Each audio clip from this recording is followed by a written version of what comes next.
Okay, without doubt, this is going to be the weirdest show we've ever done.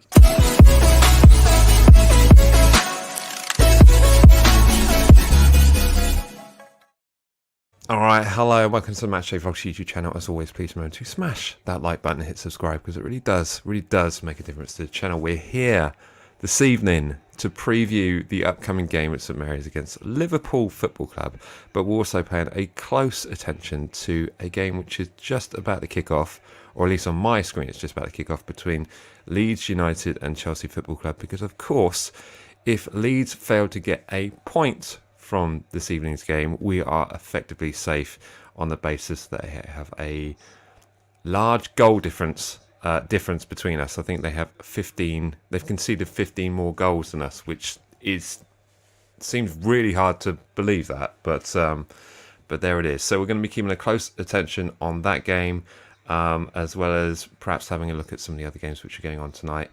So there we go. That's what we're going to do. So it's going to be weird. Bear with us. Of course, we're all super confident, and I have the screen ready to buy the Leicester away tickets should it not go well.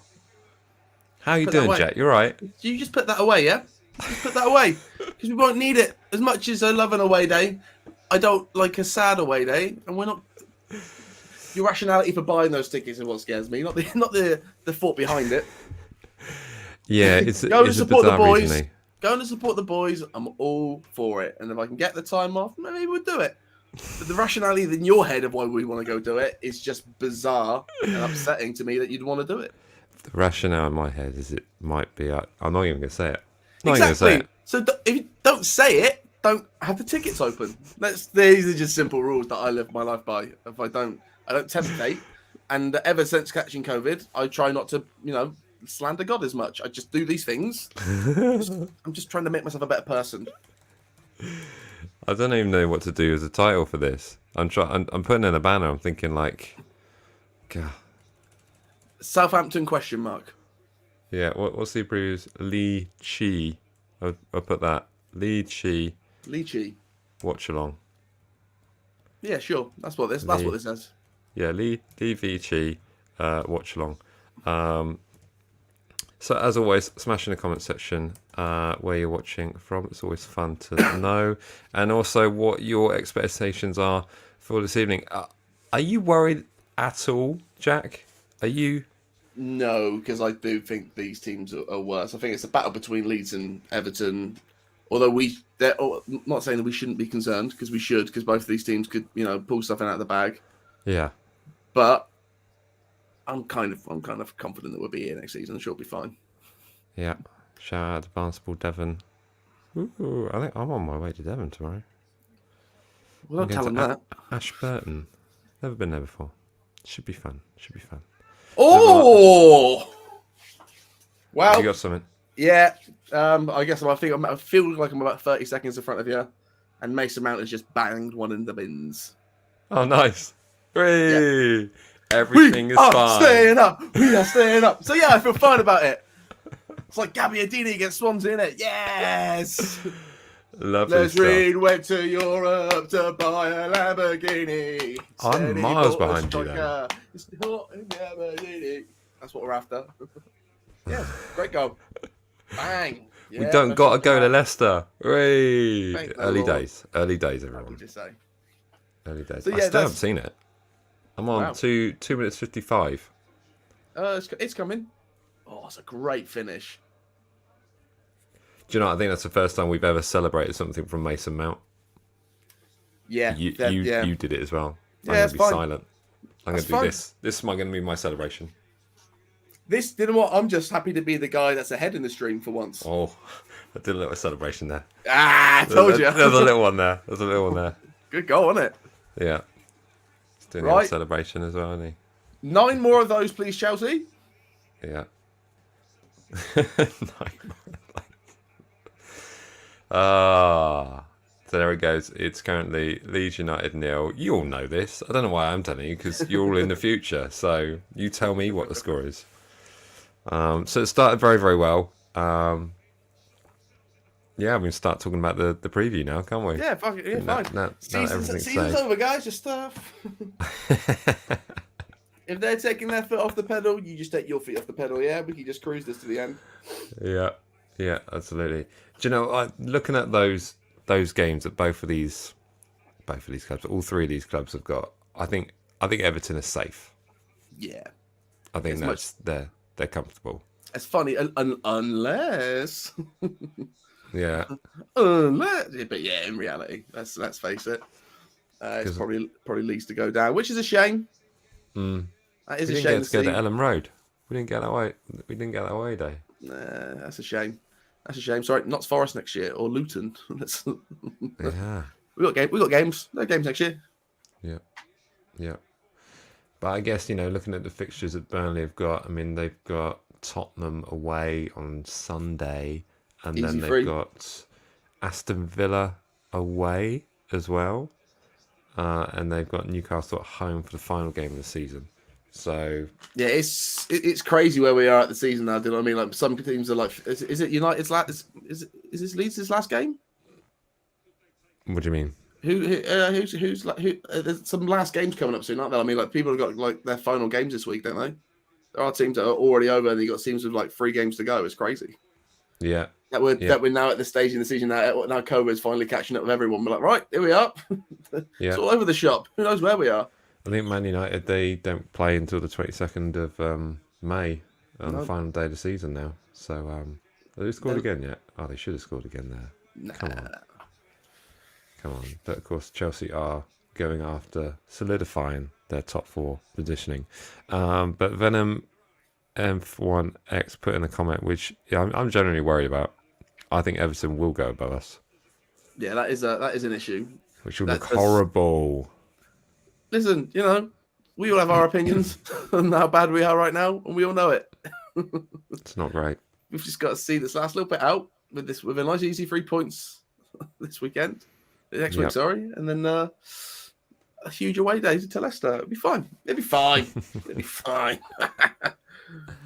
I'd like to see us pick up something at Leicester away. I mean, I'm kind of sort of preluding to what my hopes are for next Tuesday night, but it's going to be a worry.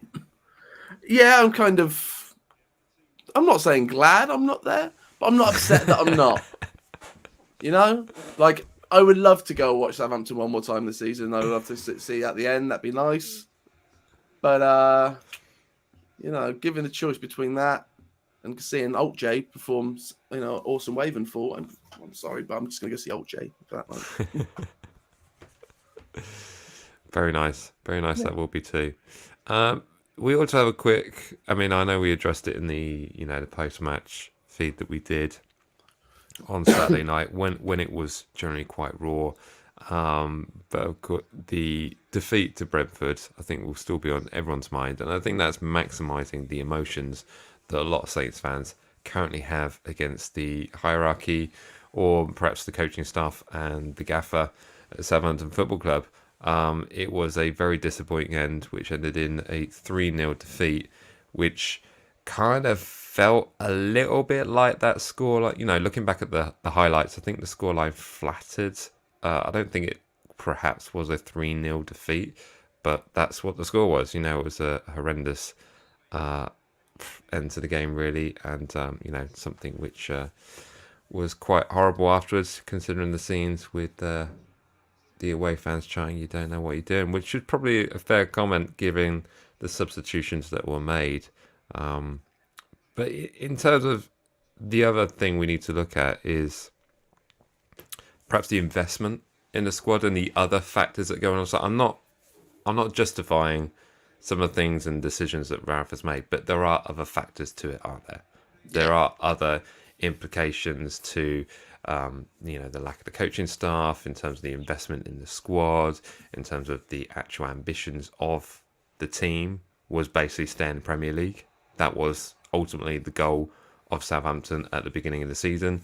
Post new ownership, does that change? Does anything change in regards to that? I don't think we're going to suddenly become a club that splashes the cash and spends 35 million plus on new players. But I think there should be a bit more activity, ins and outs, which the club has already alluded to at the moment. But I'm just going to put up a image here which highlights. Oh, these are on the You tell me if anything bad happens in that Don't Leeds worry, game. I'm on it. I'm on it. I got You're you. on it. Okay, cool.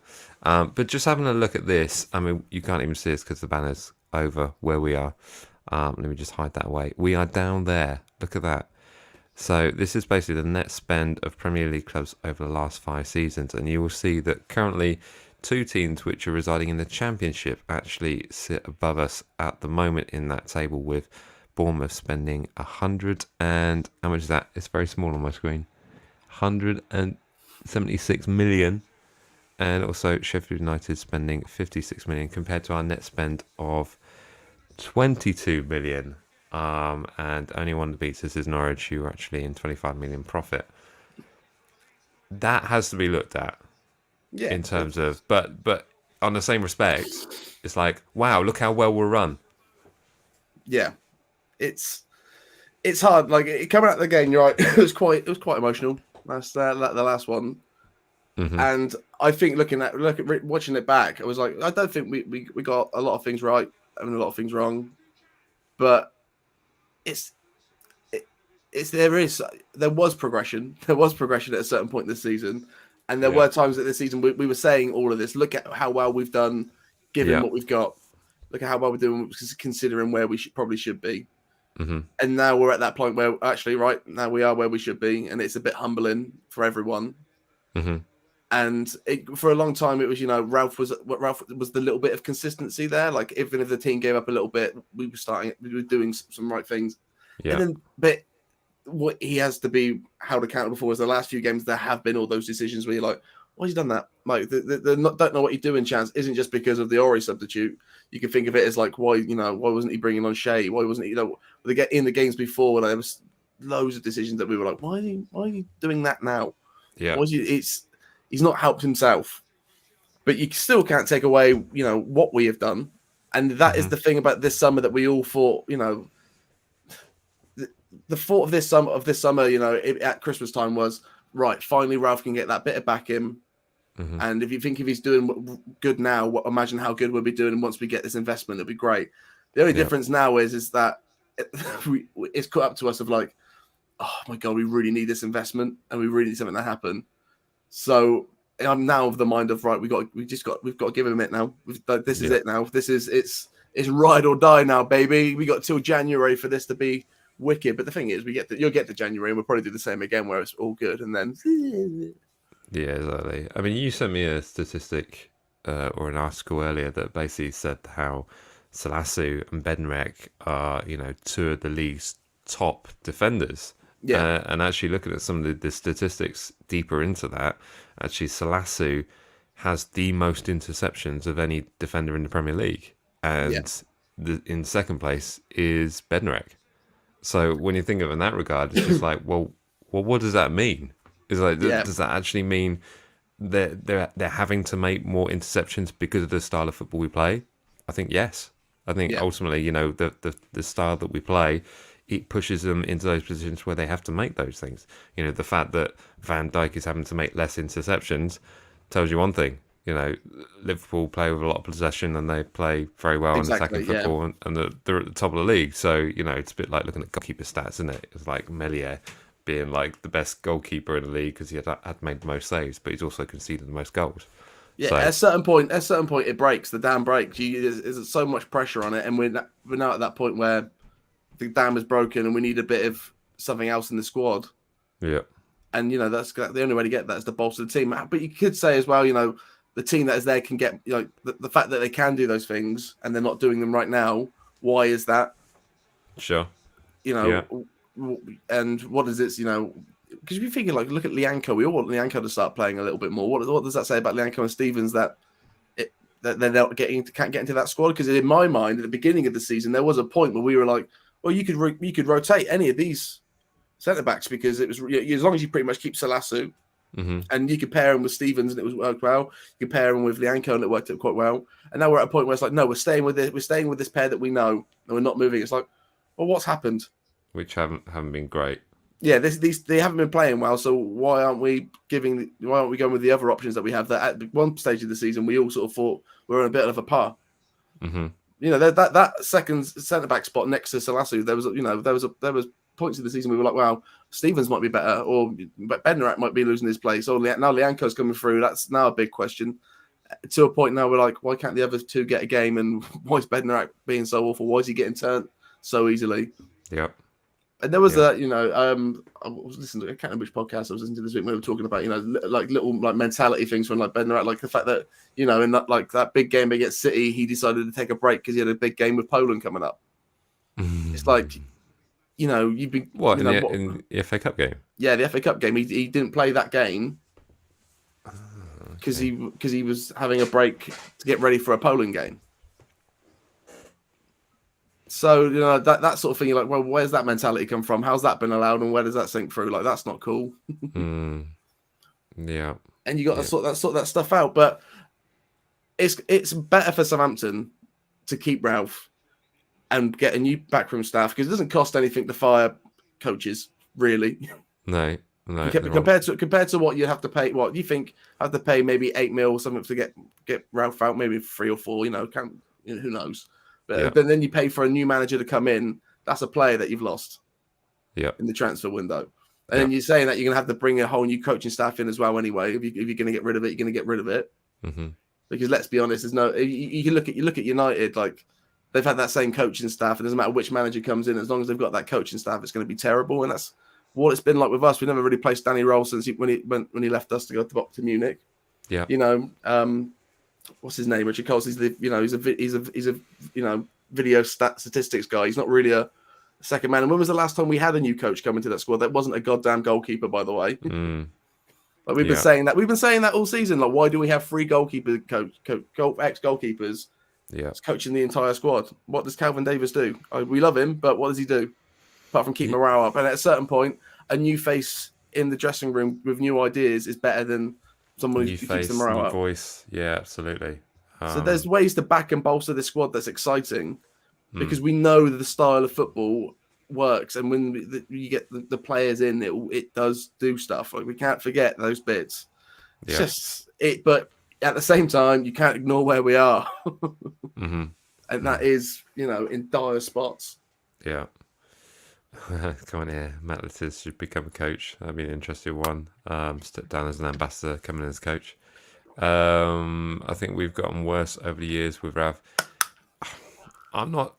It's really hard, this one, because in terms of the goals conceded, you can't disagree with that. You can't. Stats don't lie. But in terms of the style of football, and when it goes well, it really goes well. It's been the best football we've had at St Mary's and on the road since Poch and Koeman. Let's be realistic. Yeah. But it's really hard. And the only thing I've got in terms of, like, because Ralph is a great manager in the sense that he can develop young talent and bring them on, and what then ties into what we'll do on the transfer window would be like looking at the likes of the players such as, well, how does Theo Walcott fit into that? And, is he really someone that we should have on the books? Yeah. Given the fact that we don't have the luxuries of, having, expensive wage bill for not a lot of worth in terms of what we're seeing at the moment. But also, looking more closely at someone like a Musa Djenepo, who, when he came to the club, was had a lot more promise, but where's that now? It's like, exactly. He's still a very young player who a lot of love for clubs, who a lot of other channels who we've spoken to were generally worried about Musa Djenepo, but now he doesn't even feature, and when he has featured, it's not been great, has it? No. It's you think of players coming through, like properly coming through, and it's just not really been there, has it? They've either come in and been a bit of an article straight off the bat, or they've had to go away and do stuff, and that's why we need this little refresher. But it does shine a light on some things that Ralph doesn't do very well. Yeah, that he just like it makes you nervous to what we're going, but I still just come. For me, it just comes back to that. What's the safer option going into the summer? For us, and what makes more sense. I mean, stick or twist? Stick or twist, exactly. What do you do? And it's a big twist. It's a big twist. And I look at the people that's out there and what's out there, and I think, what do you want, and what do you want, and what can you get that conforms with what this fan base seems to want? Yeah, I mean, before Ralph joined, let's be honest, no one knew who he was. No. No. It wasn't on anyone's radar. So, that's not to say that there isn't someone else out there in a similar position who we perhaps do or do not know about. But I saw someone saying about Sean Dyche. Do you want that? Do you really want that? I'm not sure about that one. No, you don't. You don't. You don't want that. I'm not sure about that one.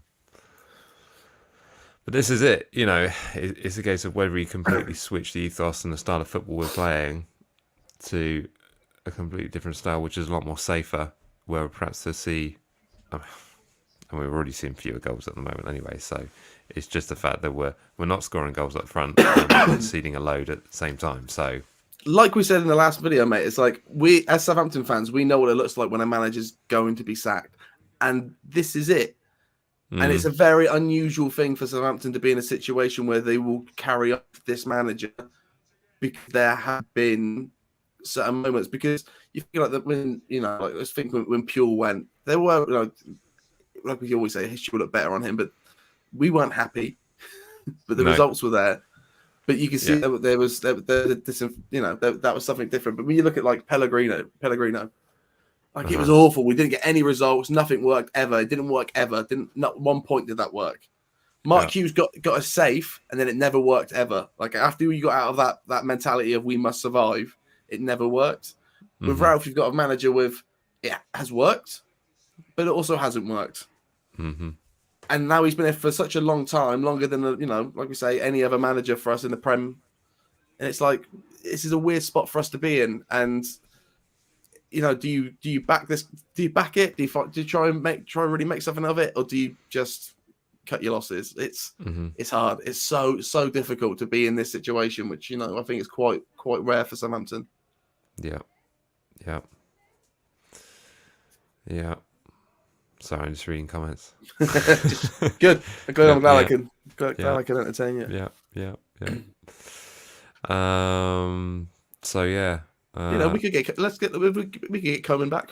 He's available, right? What's he up to? Is he with the Netherlands? What's he up to? Yeah. You don't say much, but for a while. No. I've done that mad thing where I've put on all the screens. I've got the Everton game on here, Watford Everton here. I've got the Chelsea one up there. I'll then add the Man City one down there. So and then the stream will completely fold out because I'll be just again, football. Just a little doggy in the headlights, aren't you? But yeah, Coman's available. Let's go for Coman. Let's try and relight the flame. I don't think he come back. You reckon he come back? What else he's up to? Didn't work at Barca. Didn't work at there. The last time it's worked is with us. It's true. It's more likely than Poch. Yeah, but who did Koeman have on his side? Van Dijk, Tadic, Wanyama. Who? Are we a what? He's a Kenyan, the mighty Kenyan. Oh look, apparently. It's been a red card. I've not been watching it. I've been too busy trying to entertain the people, Mike, rather than slacking off. It's been a red card. Hang on. I've probably got about 3 minutes before I get to that. Yeah, I'm on 23:45, so I got that for a minute. Koeman's getting the Netherlands job after the World Cup. I don't want to see this. Oh. Can't be that one.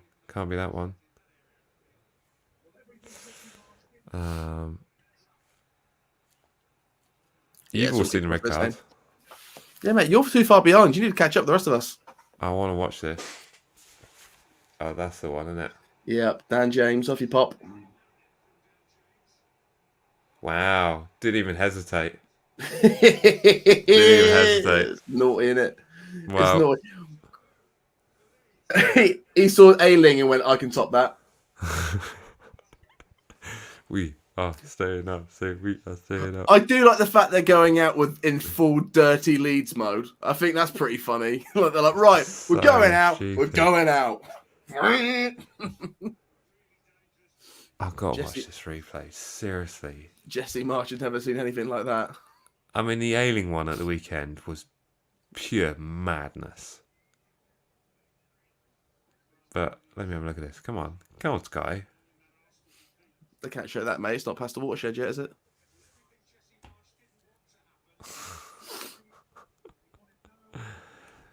Hey, listen, I'm a big fan of Just Joe Football, and he's a great Leeds supporter, and I'd be very upset for him right now. I do. Oh, I'm glad they're going down. Don't get me wrong. Yeah, don't get me wrong. I'm very upset I know that'd be a heartbreak to the man.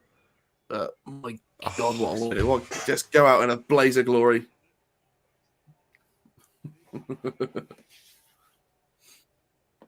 Oh my goodness! Seriously. Dan James won't be able to show his face there again. What a fool! What an idiot! Seriously. Oh, it's not often I feel sorry for a manager, but that poor... Oh, man. They must hate him. They really love Bielsa. How about we get Bielsa? That was something I said. Then, yeah, Bielsa's doing Leeds because he's like, when they go down, there come a call in. You can't argue with that decision. That is just the easiest red I think anyone will ever give. Yeah. It's just like, do you know what? I'm not going to wait for VR. That's so blatant. What a muppet. He might as well be called Gineppo, mate. That was it's always going to be a red. Oh, man. What do they do there? So just in case anyone's not watching the game as well, it's currently Leeds 0, Chelsea 1, 25 minutes been played, and Dan James has just been sent off for a horrendous challenge on Kovacic. What are they doing? Seriously, what are they doing? Living up to the name. Just living up to the name, mate. Absolutely mad. Madness. Absolute madness. So how nervous are you for Tuesday? Horrendously nervous. But I think there is one thing that might make it okay, is Liverpool are playing an obscene amount of games at the moment. I think they played their third game in 6 days over the weekend. Or last night, rather. So they're going to be playing Chelsea on Saturday on the FA Cup final, which, we don't know what will happen in that game, but ultimately they're going to be giving their all to get another trophy. And will Man City be picking up a win later tonight? How much hunger will they have in regards to getting a result at St Mary's? But I am worried. Because they're really good. Yeah, they are really, really, really good, aren't they? Have you heard the conspiracy? The Liverpool conspiracy. Is this the asthma one? Yeah. It's strange. I'll tell you what. You put your tin pot hat on and tell everybody what that is. Well, I'll share it. I'm not necessarily condoning it or agreeing with it or saying that there is something in it, but effectively, the national average of asthma sufferers in this country is 6% or something like that. And the percentage of Liverpool players in the Liverpool team who have asthma is an extraordinary 63 or 65% of the squad have asthma. So therefore, they're using inhalers, which contain a substance that... Who is it that got banned from the Tour de France for using? Bradley Wiggins. Wiggins. Leighton Baines' brother. Bradley Wiggins got banned from the Tour de France for using the same substance. I can't remember the name of it. I don't remember that much detail. But effectively, it's just literally the substance that's in inhalers.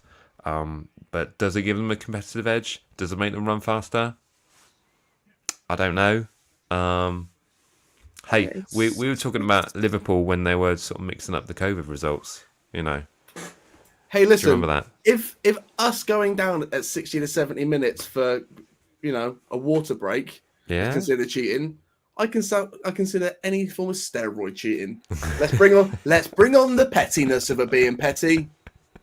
Just straight in there with the S word. Steroid abuse. Yeah, steroid abuse. It's abuse. I won't have it in a beautiful game, yeah? Yeah. So yeah, I thought that was quite an interesting one, but I don't think necessarily it has. It's Because what's stuff Man like, City's excuse? I mean, they look just as deadly when they're on the attack as well. So, you know. oh, well, they have this thing. It's called money, and it's also ruining the game Yeah. Yeah. for lots of reasons. One of those reasons being is that this time next year, we'll be saying, oh, look at Watford coming back up again. Mm-hmm. This ruins it a little bit. Yeah, I think it's a real tricky one. I mean, obviously, Manchester City announcing Haaland last night, was it? Yeah. Oh, is it in offside? Oh, the flag's up. Flag's up. Never mind. Chelsea got it in the net. The flag's up. Oh, okay. Right. What was I saying? They just love watch-alongs when they're completely out of sync. Yeah.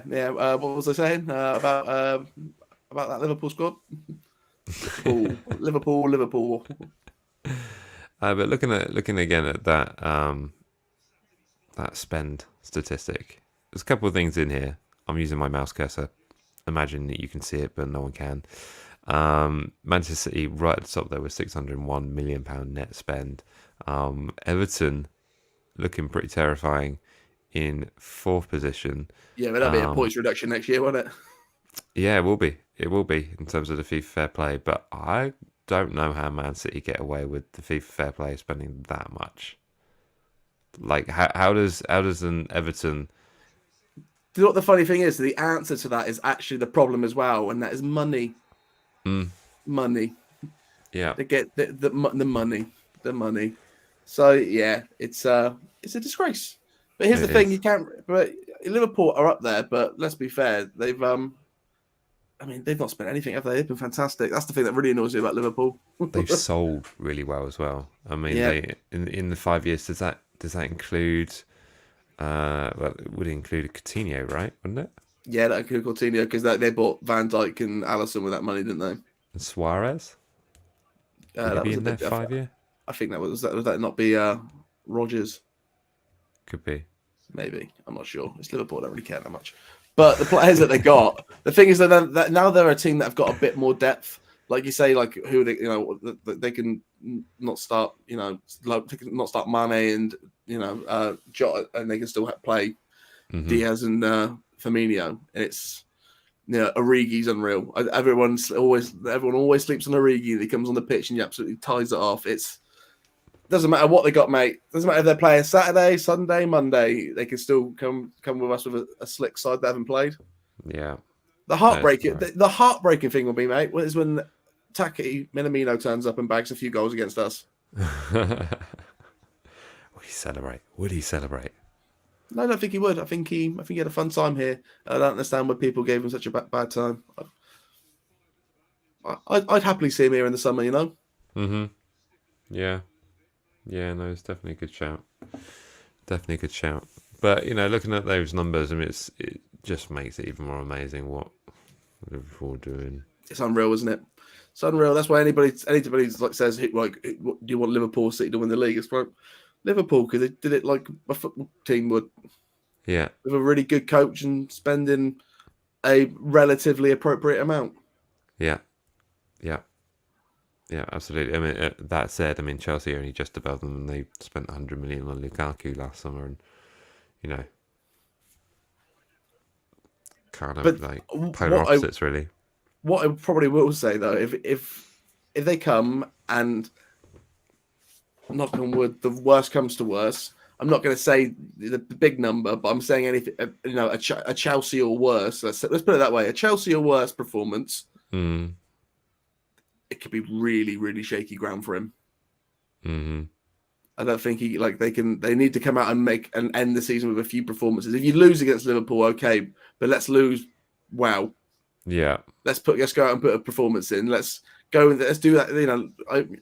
When you say the predictions, I'm still going to say 1-0. Do you know what I mean? Spoiler. Do you know what I mean? I'm still going to say it because. Yeah. Because in your mind, you're thinking, because that's the performance loss right now. Exactly, but I'm going to say 1-0 because that's what I expect from them. I expect them to go out there and try and win that game. I don't expect them to win it, but I expect them to go out and try and win the game. Yeah. Remember when we were walking out of Spurs and how like happy we were that Spurs fans are like, oh, say what you want about Southampton, but they come out and they play against you, don't they? They make you, they play against you. And you're like, yeah, we do. Mm-hmm. Just go and bloody do it. Go out there and Yeah. play some football.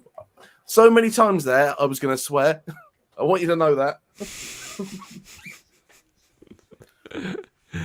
I want you to know. I want you to know I curved a lot of words. I was like, yeah. Yeah, it's pretty bad, pretty bad. I mean, we did allude to this on the stream on Saturday, where it's really hard because if Ralph goes, then it's a case of what else comes with the new manager. Would it be a different manager with the same coaching staff, like the same 3 goalkeepers, or would it be a mix up there? So it's kind of, in terms of my position, I've January. never been this close. I think the worst thing I could say right now is January, right? Yeah, he's got till January. That's where I put it. Reality, yeah, probably, but Yeah, he's got until January because I've seen enough to give him that. yeah. His contract's till 2024. We can't afford second Ralph. Do you know what really hurts even more is the fact that we sacked Mark Hughes and gave him a tidy sum of money. I think Mark Hughes walked away with more money than Jose Mourinho did when he left Man United. Yeah, it's disgraceful. Something like 12, 15 million, something obscene, because he signed a 4-year deal after keeping us up. It's just like, come on, how stupid was that? Yeah, it's just Les ridiculous. Reed. Yeah, but in fairness to Les Reed, he did once go to Europe to buy a Lamborghini, but instead he bought a striker, and his name was Gabbiadini. Yeah, he scored goals with his left foot, and he scored with his right. And if he scores again, we'll see this time. Yeah, that was funny when we were saying that at Brighton. I was like, "Where's this coming from? I love it, but where's it come from?" It came from the concourse. It did. It came from the bar. Yeah. What happened was there's people that were stood behind a bar and they poured this tap and it came out of the tap. Oh dear. So in terms of the watch along aspect of this game, it's still 1-0 Chelsea, and that would basically mean that we don't need to go to Leicester. And it's keep it coming. A few more goals from Chelsea. Come on, the boys. 0-0 between Everton and Watford. So interesting that Chelsea have still got the 3 on their shirt, but yet on the pictures before game they were not on the on the team sheet shirts. So where are these sanctions, eh? Where are these sanctions? So they've got a new owner, don't they? Is it the Dodgers owner? Are they Dodgers? Or... I believe so. So. Another American owner. Which way will this go then? Which way will it go? Oh, Yankee Doodle Dandy back in the league.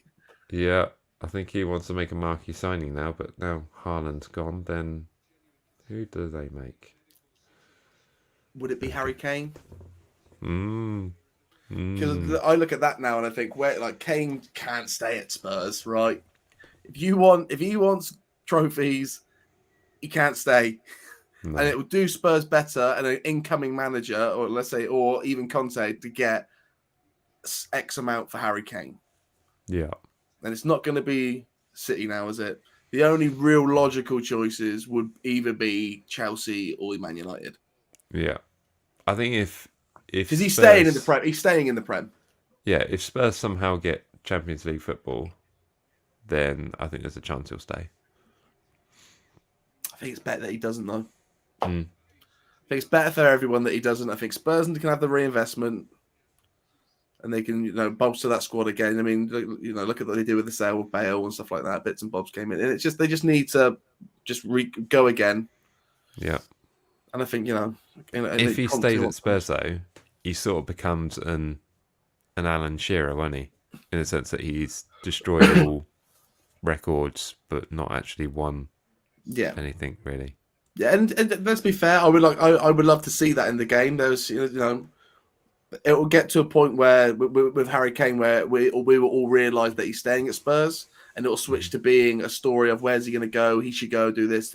Okay, he's staying at Spurs. What's he going to do there? That's what he's doing. We just got to admit that now. So it's no trophies for Kane. Here come the records. Okay, he's just going to be a goal machine. Yeah, just start banging them in. Yeah, that's all we have to care about. But I think he probably wants a bit more than that. And it also have a knock-on effect in terms of if other players within the squads leave, like a human son decides to actually go to Liverpool, maybe. I mean, imagine like the brass on like Chelsea to buy Human Son and Kane. Oh, that'd be fun, wouldn't it? That'd be really fun. That's how you make a statement. In fact, I dare you, Dodgers owner, bro. I dare you. That would be bold. That would be very bold indeed. Right then, should we have a look at the potential lineup? No, yeah, let's do that. 41 minutes into the stream. It's gonna be a long one tonight, isn't it? Well, it's gonna be a whole football match, mate. So it is. So we've got a good amount of time to go through this, and select our 11 for the game, and then we make it super thin so we can actually. It doesn't need to be thin actually. I don't know why I'm chatting. Just get it up there. There we go. So, is that big enough? Can I make it bigger? I don't know. Can I make it bigger?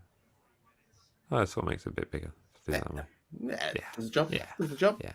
There we go. Okay. Oh yeah, it does make it bigger. Look at that. Sorry everyone, I'll be there in a minute. I'll be there in a minute. Yeah. It's my first show. I'll tell you what, it's a lot easier having someone to bounce off rather than last week's show. So lonely. I mean, like I said, mate, I was right there.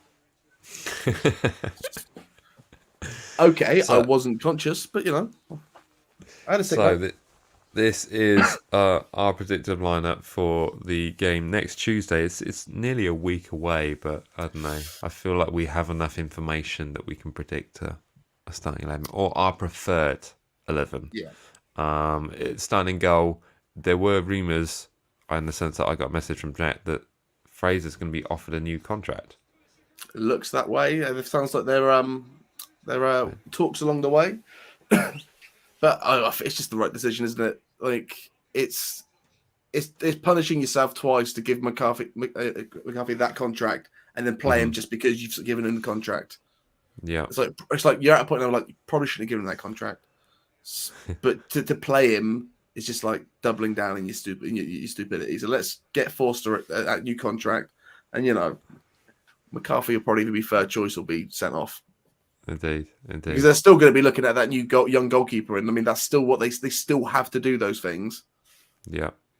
So you know that'd be something to look forward to in the summer. That there will definitely be a young keeper coming in, and let's all hope it's Dean Henderson. Yeah. Well, there's a few options there. Josh has got his lineup in there already. Bednarek, no Lord, please no. And Peru, Romeu. I was blown away that Romeu didn't start on Saturday. I have to say. Yeah. I have to say. Are we going with the Forster in goal? Of course we are. All the fouls, 44. There we go. That one's easy. And I think actually the right and left back positions. Let's be honest. The fullbacks have probably been the most consistent players all season. Yep. Agreed. I think it's that they have been all season. Even in the Brentford game, you can say the two that were putting in the effort, making those attacking runs were those two. So you got to keep them there. Now let's go to that middle pairing, eh? Difficult. Lemon difficult. I have a feeling he's going to stick with it. Do you? Or do you think he's switching to 5? That could be another option. Because that will either work like Arsenal or fall apart. It'll work because I think like Arsenal, Liverpool will be attacking us quite a bit. So would that then mean that you'd see a partnership with 3 players? Yeah. Partnership. of Valerie, Lianco, and Salasu. Oh, that's a big shout. That's a big shout. You would have Valerie in over Stevens. Yeah. Just don't want that little bit of extra head. It's Just more to do with the right back composite. position. I understand. Yeah, I get that absolutely for sure. But it's just, I just thought, but maybe Stevens because of just the communication. Just the word Jack Stevens and right back. I just have really bad. I know you do, but technically he won't be right back. He'll be a right side and centre back. They'll have to push out wide. Not the way Carl Walker-Peters plays. Carl Walker-Peters plays up here. So that's basically what. So yeah, maybe Valerie then. But I do think it'll probably be that. And yeah, so I think it'll be 3 at the back. Let's go with that then. Because you know, it's worked, kind of. We've seen it work, Yeah. and it worked against the bigger team. So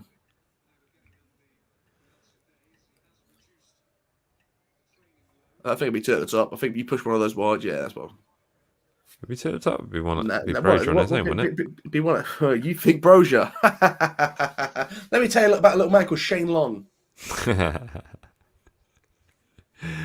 When's Shane Long ever done well against Liverpool? What does that mean? Sorry, I'm looking at another screen while I'm moving these around. Sorry, number 9. There we go. Right, let's put some names in here rather than just moving these people around. So we're going to go Valerie. We'll go Valerie. Why don't you come on over, Valerie?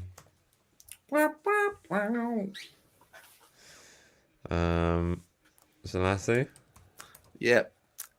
And then our boy. My boy. You're going to do it. I've got so much faith in you. You're going to do it. You're going to do it. Yep. He's going to do it. Put him in now. The central positioner, that's big. That's a big role. But he is the only one that speaks to. Oh, what have I done there? Okay. He's the only one that talks to Forster. Exactly. They love each other. Yeah. They'll be cuddling at the end of the game. So well done. Nice clean sheet. Will they be saying that to Allison, will they? Let's go to Allison together. So, Romeo and Prowse. Yeah. Yeah, I will say I was less surprised to see Ori out, purely because I just thought this is the first game Diallo's probably back to full fitness after the old fasting. Mm-hmm. And if you were going to play him, and so you know, Salasu. That's the same. Yeah, but Salasu's definitely harder. He's definitely more of a unit. He can definitely survive it more. Yeah. Okay, where are we going now? Let's put Moy, because Moy definitely should start. Yeah, I think that's a terrible shout.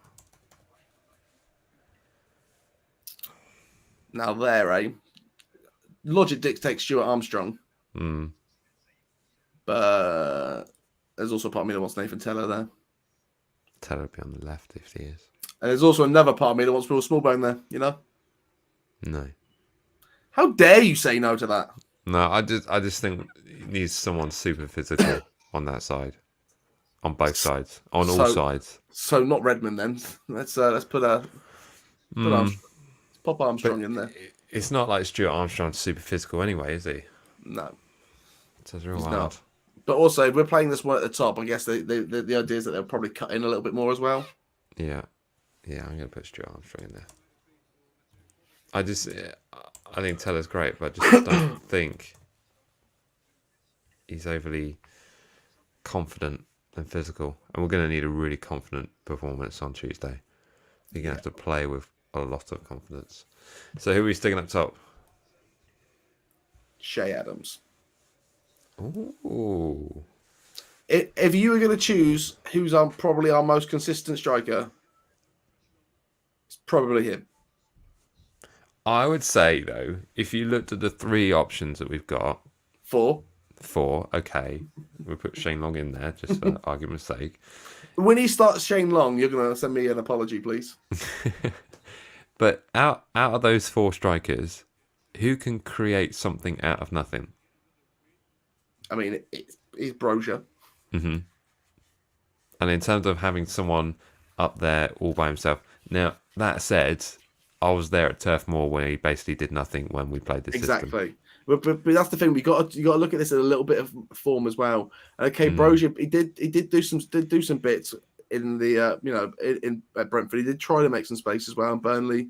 But like I said, Burnley gave up. And if it doesn't go right for him, you can see his mentality go a bit quickly. And if he doesn't have somebody next to him to pick him up and get a go again and try and get something off, I don't think he's got that reload mentality right now. So I'd rather have Shea Adams, because Shea can pull stuff out. Look at some of the goals he scores are just out of nowhere, and also he's a bit more of a target. He's got good strength, and there's so many times in the past couple of games I've wanted him to come on earlier. Mm-hmm. I thought Adam Armstrong was more of a threat than Brozier in the last game. Yep. And and Shea's more consistent. I would say out of all the strikers, like he may not have had like the heights of Brozier this season. But if you were to mark him like on an average score, he's definitely been the most consistent. I would like to, if you can compare, I'm sure if you were to compare XG, that sort of stuff. I'm sure not our brand, Jack. You know, it's not our brand. Exactly. Yeah. You go to some other podcasts about Southampton for that kind of stuff. Not here. Pure gut instinct. Yeah, I don't hate that, and I think when I look back when Shea Adams and Nathan Redmond came on against Burnley at Turf Moor, actually in this system was the first dangerous bit of play that was put together, really. So, yeah, I can see that. Let's see what the chat's in. The chat section probably going nuts. Going, what are you guys doing? What are you thinking? I'm pretty sure they're saying, yeah, Shane Longjack. You're absolutely right. Yeah, Venom's with us. Shea's been our best striker, no question. Man City have scored already. Didn't think that game kicked off. Let me pull that up here so I can confuse myself even more. Yeah, he needs more screens. That's what we need. Yeah, definitely. That's what I need. Well, the Chelsea game, Leeds Chelsea is currently at half time. Can I just say, after getting I won't say which VPN, because obviously we've got no sponsors, and maybe one of them will one day. But I recently put a VPN on my phone and switched it to America. And when I switched on the Premier League app, I was insulted by how easy it was to watch a game. I think I was offered a $4.99 a month subscription to Peacock to watch all the Premier League games, all the 3:00 kickoffs. I was like, what? $4.99? I could pack off Now TV and Sky, which is nearly £1 million a month. Yeah, it's not something about it. Stupid. Oh, that's quite a good goal, isn't it? Is that De Bruyne? He's pretty good, that Kevin De Bruyne, isn't he? It's just not fair, though, is it? A Man City with a De Bruyne and a Haaland. But maybe it won't work. Is there not a little bit of you that thinks Haaland is going to get into like one game and someone's going to absolutely clatter him and we'll never see him again? No, because he's huge. I don't know. He's how much has he been out this season? Yeah. And also, his dad was a bit of a tank until we came up against Keane. Yeah, very true.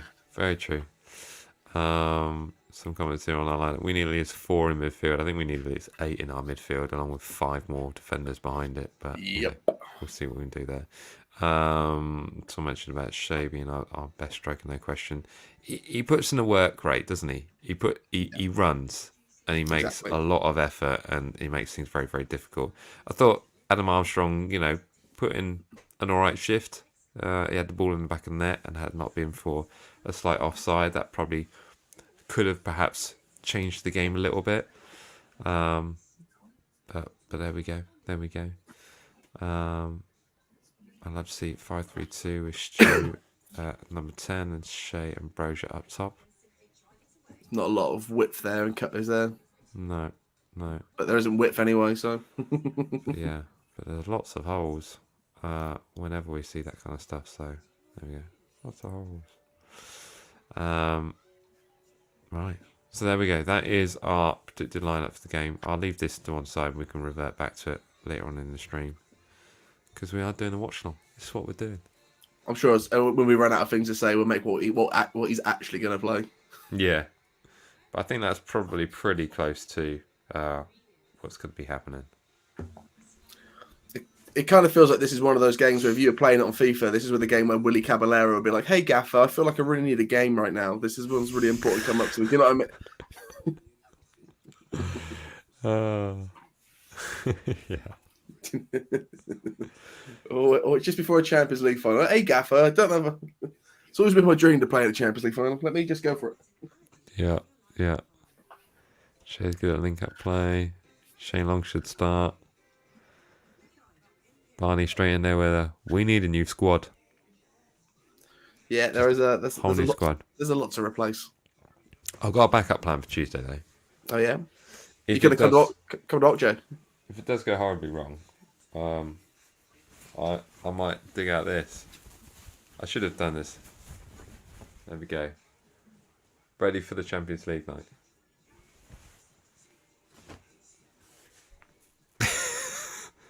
I have a lot of football shirts. You put that away and never put that out on this channel again. Don't like Madrid. Mate, I've got a Gladbach shirt in that drawer. You don't see me putting that on. Respect the logo you are sat beneath. It's true. Sorry, everyone. Sorry. Mate, you have got the Itchen Bridge behind you, yeah? So you put that shirt away. Yeah? Yeah. All right. Oh, dear. God, conceding that early for Wolves, who don't concede a lot. Not good, against the average side as well. Oh! Oh! Wolves just scored. Oh, blooming hell. Go on, Wolves. Wolves. I literally just saying, oh my goodness. Go on, the Wolves. Ooh. Well, this got a bit fruity, doesn't it? We're switching channels, are we? Now that we're safe. Well, there's only one goal in that. Now that we're safe. Can you imagine if Wolves get something here and also West Ham gets something? Tough place to go. God, that Mount goal, though. Can we just... placement. Need to see some more goals like that from Ward-Prowse for that Mount goal. Do you know what I mean? That's what we need to see. That goal against Leeds. Not Leeds, sorry, Brighton. Yeah. More of that, please. Wow.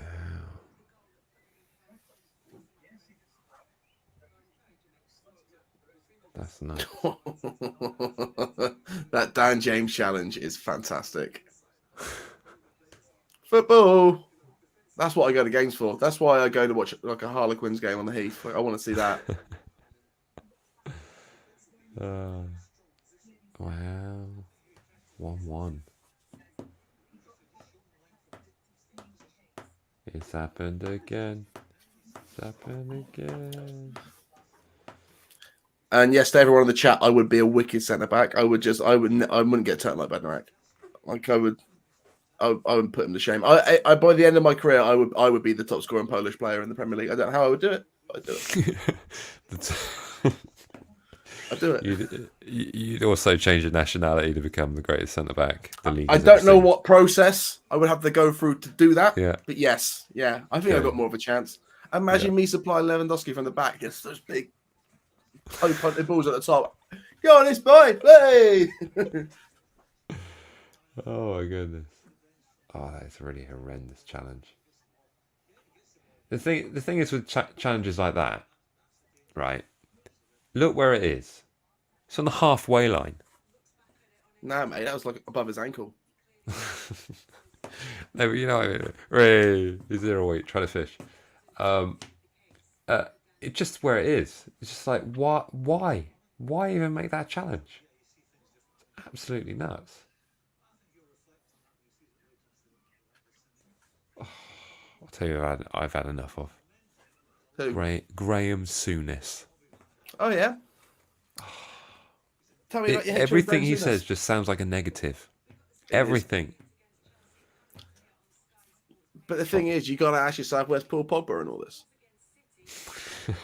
Souness might be annoying, right? But if Pogba were to just pull his weight, There'd be a lot less complaining. it'd be a lot of complaining. Here's the thing: if Paul Pogba goes to Man City, right? How does Graham Souness take that? I think if Paul Pogba goes to Man City, he becomes a phenom. He's amazing when he plays for France. He's amazing. Could you imagine, right? He goes to City and Souness is just like, I've been lying. I've loved him the whole time. I just hate United. Someone said something else to me as well. They said that, isn't it mad to think that this transfer fee for Haaland, okay, Harry Maguire still costs more. Yeah, he did. Harry Maguire still costs more. Yeah, he did. Yeah. Oh dear. It's outrageous, isn't it? It's kind of like Riola's like last gift to Haaland is this insane pay package he's about to get. He is about to get paid. I mean, like, What's the number? What is the number? It's going to be 300k in it, 300, 400, that sort of mark. Wow. You know, I don't think it's not like Neymar ridiculous where he gets a hotel every time he scores, but it's going to be something close to that. It's just unreal. Here's the thing. Level? Is it Messi? Oh yeah, it's going to be nuts. It's going to be crazy. But here's the thing, right? Like, free market. What's Haaland going to cost you? 200 mil. If he had 4 years left on his deal, how much is he costing you to get out of there? He would be world record transfer fee. Yeah. Instead, you're getting him for less than we sold Van Dijk for. Yeah. Right? That's crazy. Apparently, De Bruyne's just scored. Has he? Is the game on? The game's not starting on my picture. Oh, Bruyne, the other game. That's the other game. I'm watching that game. Oh yeah. What's this blasphemy? My mate's more than Ronaldo. I wish. We'd be in HD if that was the case. Yeah, none of this 420 nonsense. Exactly. I'd splash the extra on the StreamYard thing, so there will be a logo there. You wouldn't be able to see me through the Twix packets. Been at 3 goals in the game in the first 16 minutes. I'm watching wrong Is this Southampton, is it? Oh, Jose Sarr. Oh dear. Oh my goodness. Haaland on 400k a week, eh? Blooming hell. 400k. Wow. That'll do you alright, wouldn't it? That'll do you alright for a little bit. Yeah. For a minute or two, you'd be okay. Imagine all the stupid stuff you buy on 400 grand a week. I buy what's the first stupid thing I buy? Hot air balloon. Just throw some money. Yeah, I do something reckless first. I spend that first 400k pretty much giving it away. I mean, I'd be destitute for a week. Yeah. If you give me, all right, I got 400k every week. First 400k, I'm going to go around town and throw it about and give it to everyone. Woohoo! And then the next month, I throw a 400k party, and everybody would come because they'd be like, "Yeah, money." I think if I had some kind of massive win on the lottery, do you know what would be a really nice thing to do? Is just walk up to St Mary's ticket office and go, 23-24 season, I'm having them all. Yep. All on me. All on me. No one pays anything. Just send them out a letter saying, thanks for confirming for next season. Anyone who clicks renewal. Yeah. The money just bounces and it's done. It's done. Don't worry about it. This is a conversation I've had recently, right? Is if you had the money to sponsor the shirt. Man. No, listen. That's what I do. MDV. But here's the thing, right? My point was made when seeing the Ed Sheeran shirt, the Ed Sheeran Ipswich shirt, right? Yeah. If you were, this is more if you were an artist and you were that big, would you put your logo on the front? And I was of the opinion of no, because if you were an Ed Sheeran, someone who hated Ed Sheeran, but also supported Ipswich, to be forced to wear his shirt is kind of the worst thing that's possibly imaginable for you. Like, that would suck. And I would never want to do that to someone. If I was a creative outlet, I wouldn't want to do that. However, what I would do is I would buy the Saint, I would do the Saint shirt and I would give it to the foundation. But I would make a nice limited edition kit. Or I'd be like, do you reckon Draper Tools would like the front? I'd buy the space and be like, yo, Draper Tools. Well, so you might. I mean, I imagine you have to go through some stringent measures to get things done. But imagine if you had like the Saints sponsor and just something like an abbreviation of "We Hate Pompey" written on the front of it. It'd be the pettiest. But here's the thing, right? If I had the money to do that, I would then also go and sponsor Portsmouth, and I would put the Saints Foundation on it.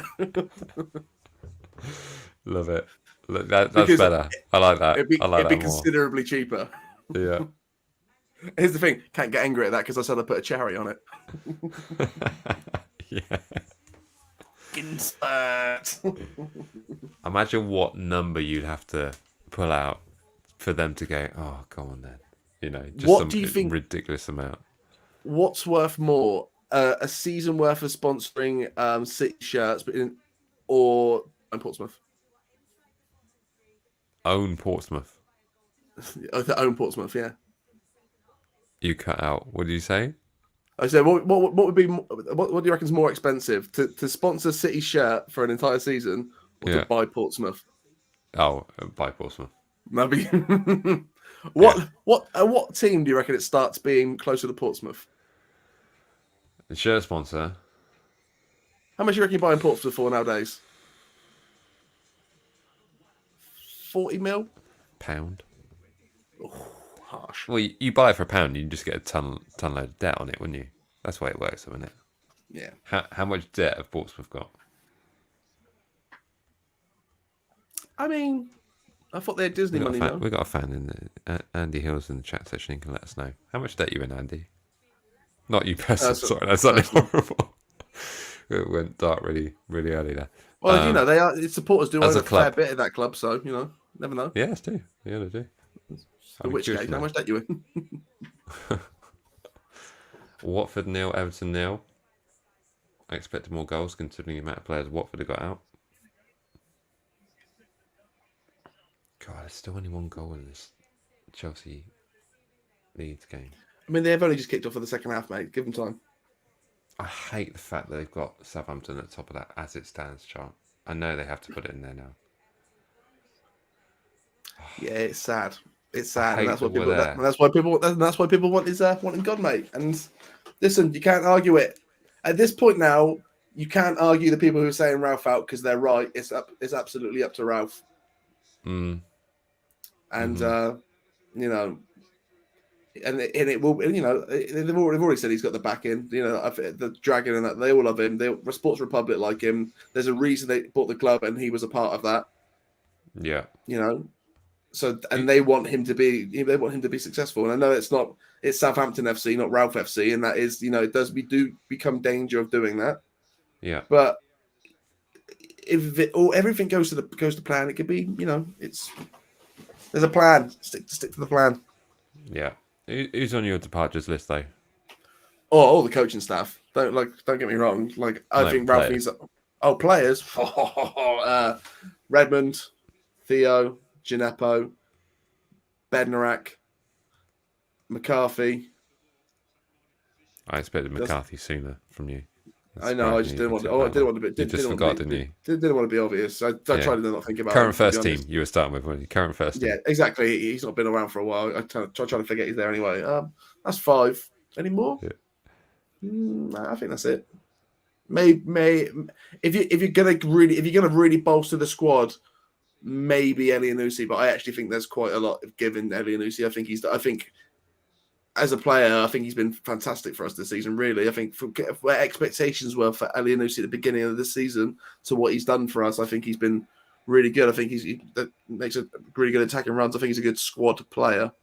Yeah, there's a lot of times in this season where I'm glad he's been on the pitch. So yeah, I would keep Elyounoussi. But Armstrong, a bit older, but he's still a wicked player, isn't he? Still got it in him.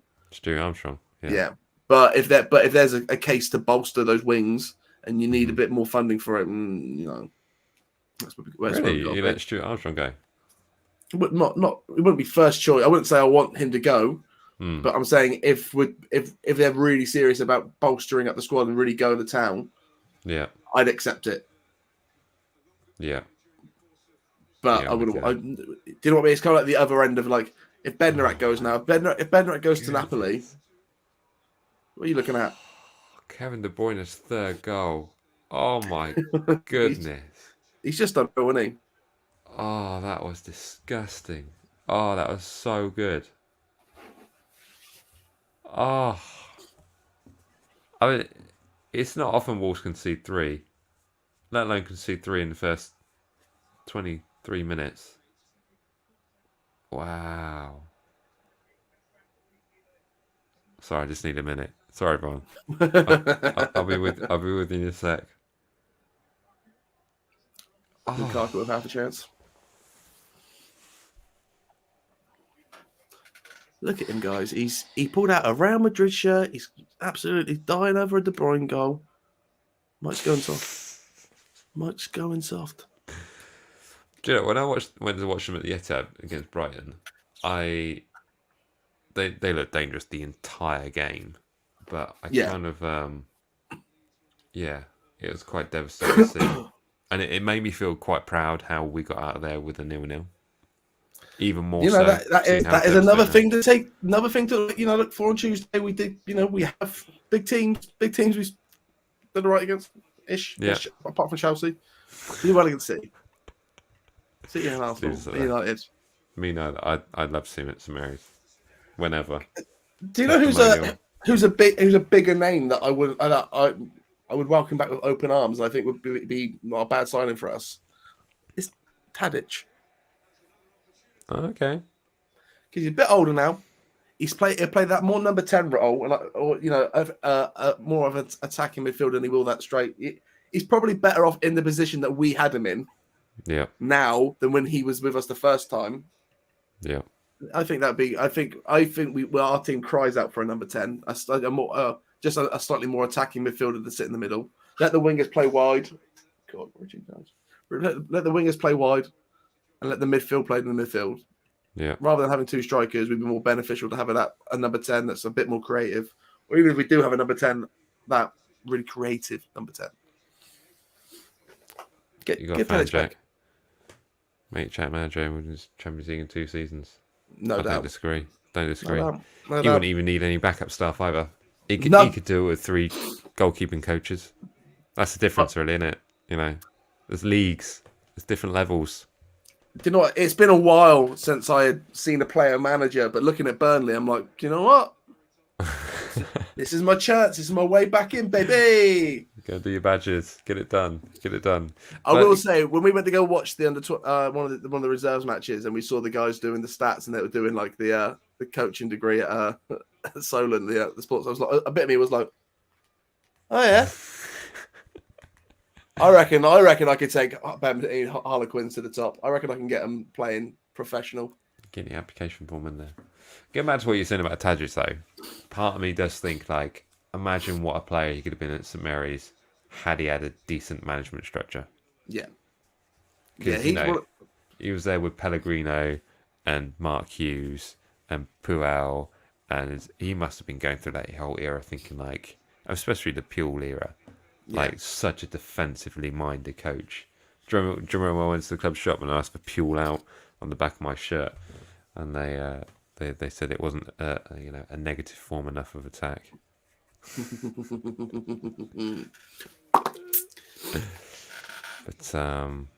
But no, he also called James Ward-Prowse boring, so that guy. Yeah, but that's what I mean. Like, if you had a Tadic, under a Hasenhüttl, how exciting that would be.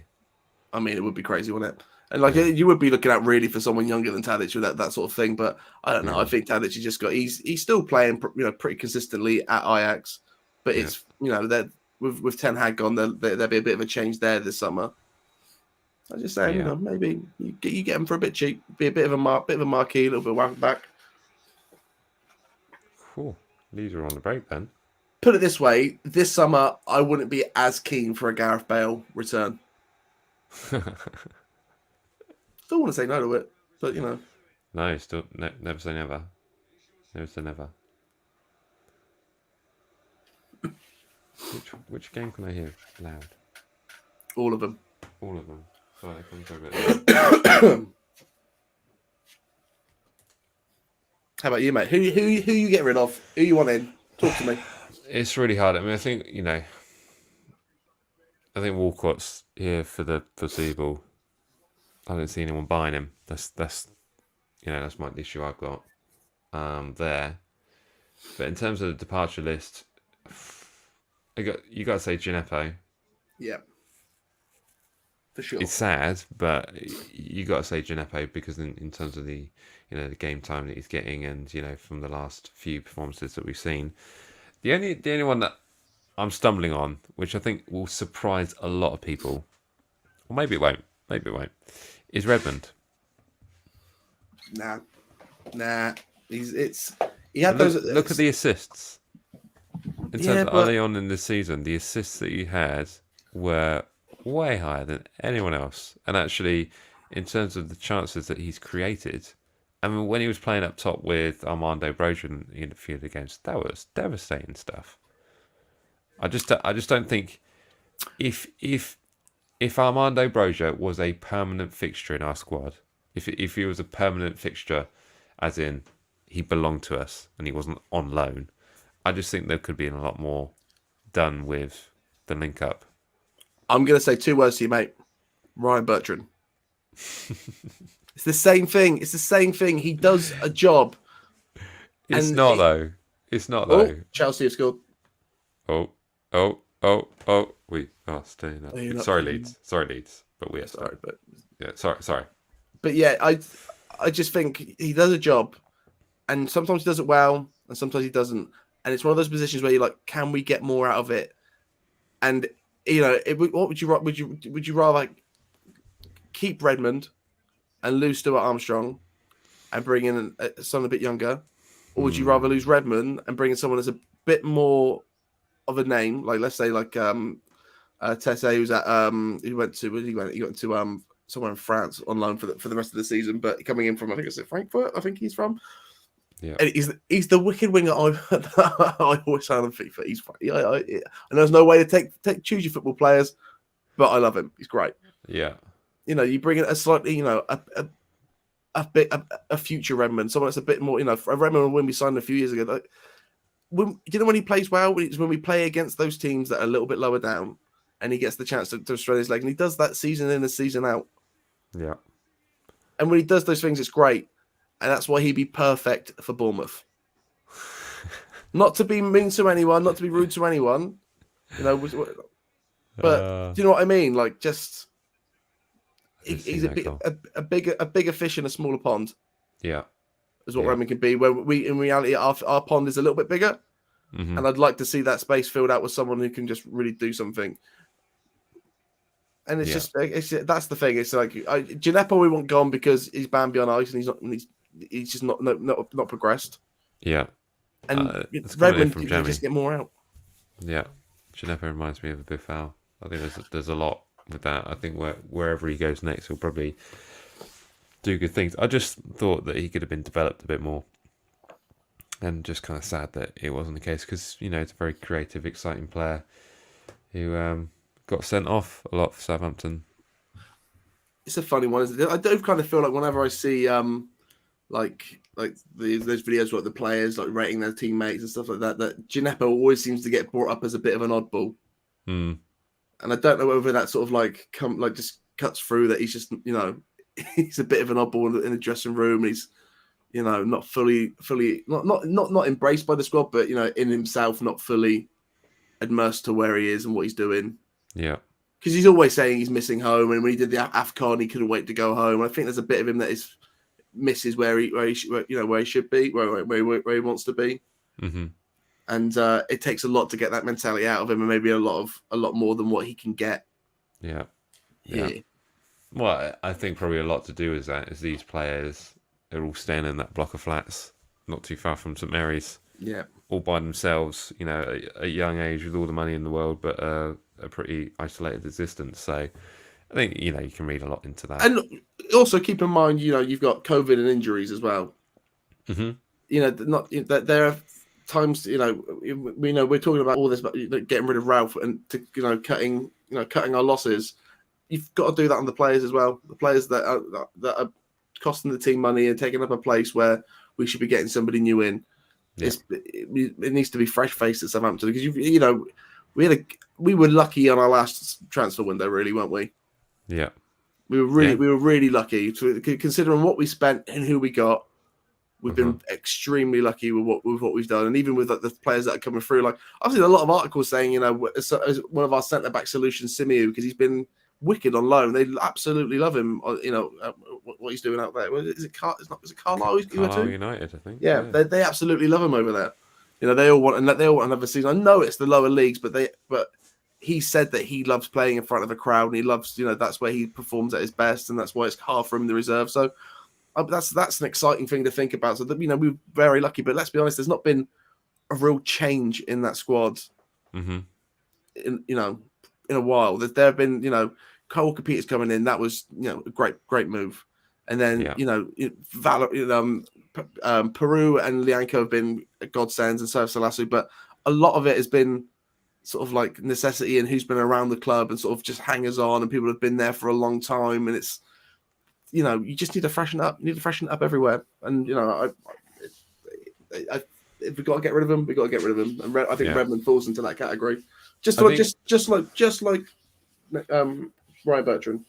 It's the same thing.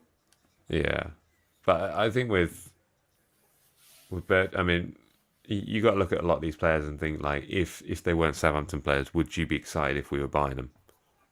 Do you know what I mean? Would we get excited? Oh, we suddenly bought Nathan Redmond, or we bought Jack Stevens as a centre back, and when you're thinking on that regard, you've got to play into the equation of, okay, does that then warrant a new deal? So you know, so it's kind of tricky on that regard, really. But it is really tricky. It is really, really tricky. I'd like to welcome new member to the channel, Erratic Pot.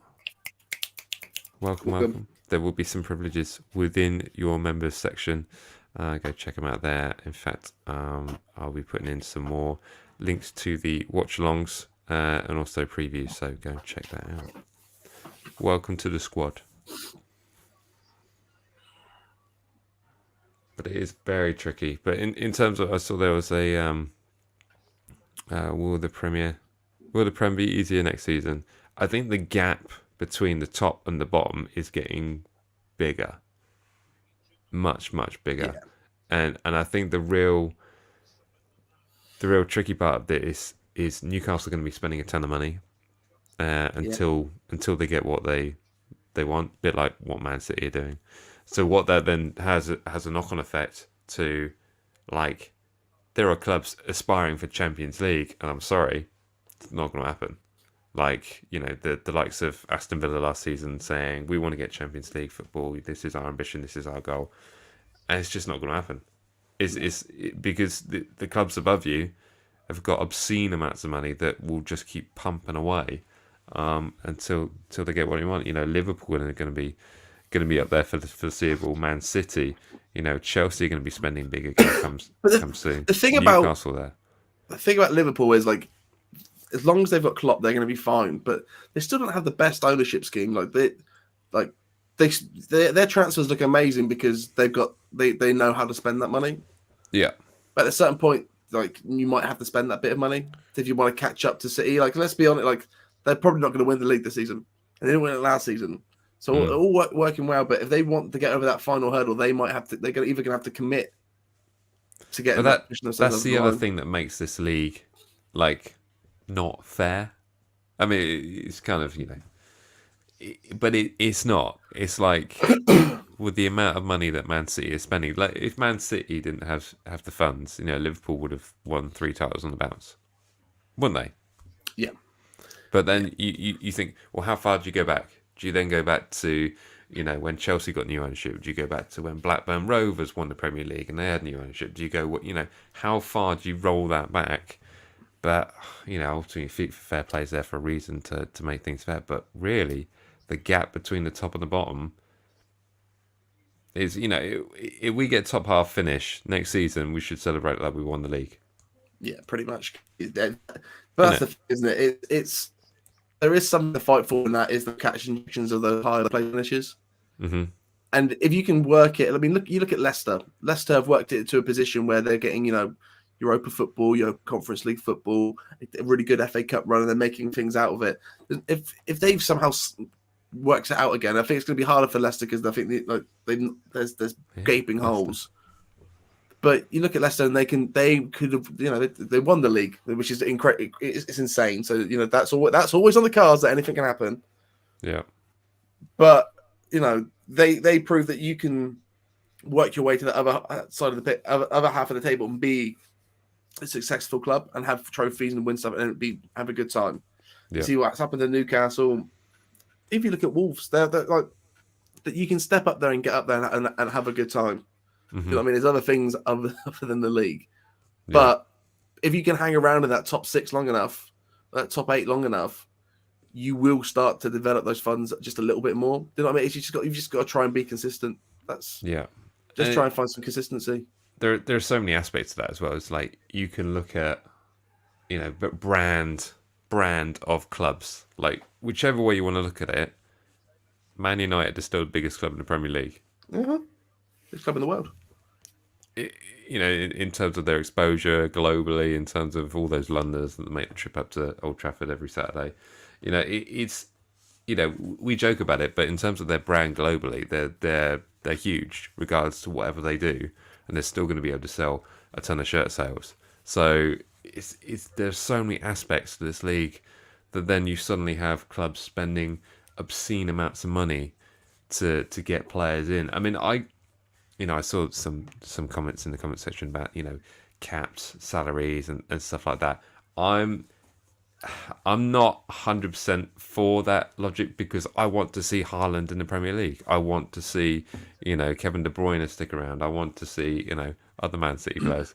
I should list others, but do you know what I mean? I want the Premier League to maintain its status as being the greatest league in the world. Yeah, but how do we do that and keep it competitive and feel like a Wolves or a Southampton or whoever, an Aston Villa, can still have aspirations for Europe? I think it'll come down more from the top. It's not so much salary caps, but more like club restraints. Like I think the fair play needs to will start coming down a bit harder. I mean, you look at how much trouble they got in for what the Chelsea owners are going through right now. I feel like more sanctions will come down on that once people start to open their eyes a little bit to just the awful things that happen everywhere. Yeah. And somebody finally flicks a switch. You look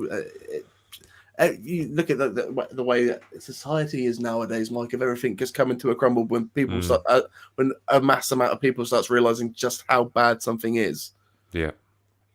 Stuff does kick off. I mean, look at the the dreaded Super League.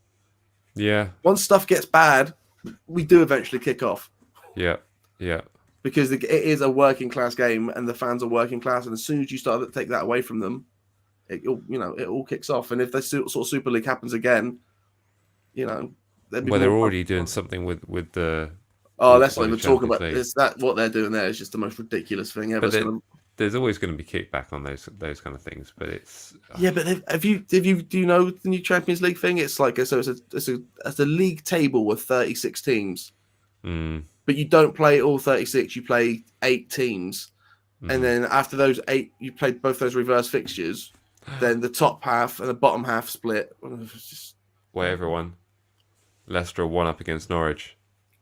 Ooh, that makes it interesting. No, it doesn't do anything. I think Norwich are down now.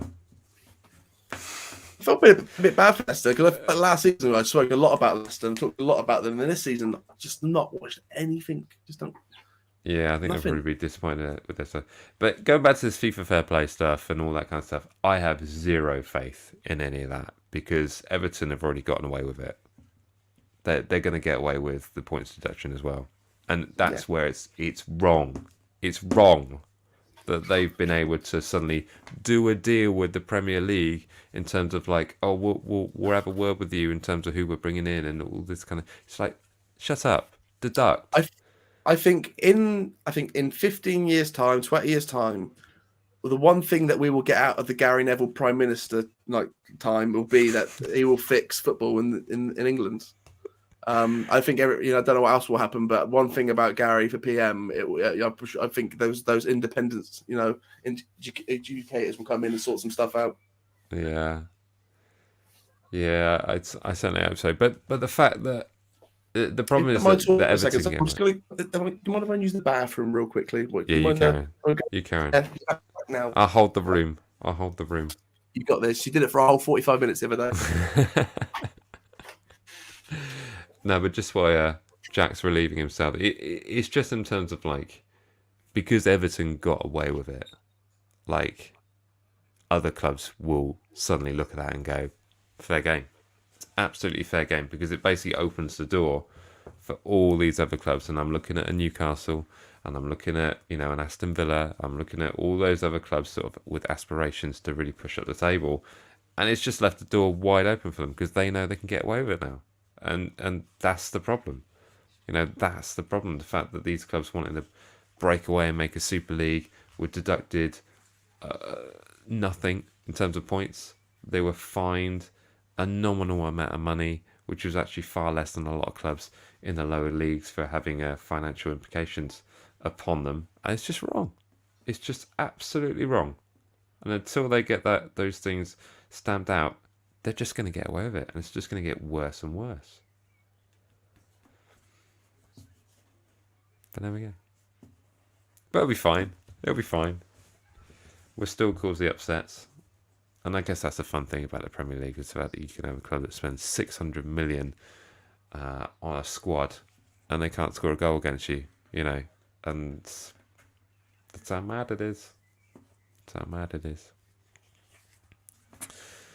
Let's have a look at some of these comments. See where we're at. FIFA massively corrupt. What's going to happen? Yeah, and there's some certain dodgy dealings that they've been going on, and I guess it also rolls back to when Man City had all that trouble kick off, the fact that they got away with it. Oh, no penalty in the Man City game.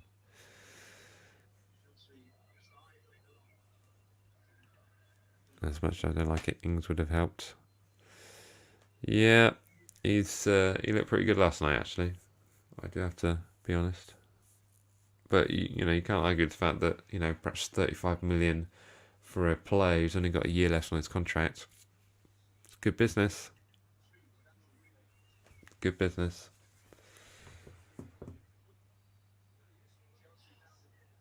Carly's still pushing it.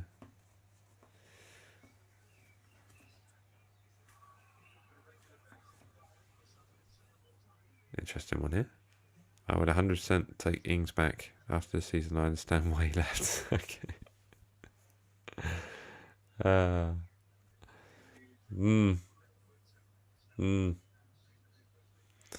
Yeah, maybe looked at the backroom staff and think, where's my striking coach? Where's my striking coach at?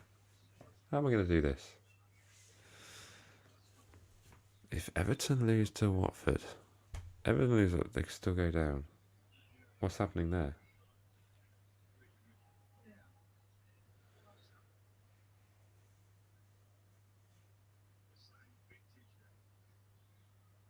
Thing is, with this, it's like I can see Leeds getting something against Brighton at home, but I just think the amount of games that Everton have got left, they'll be fine. They'll be fine.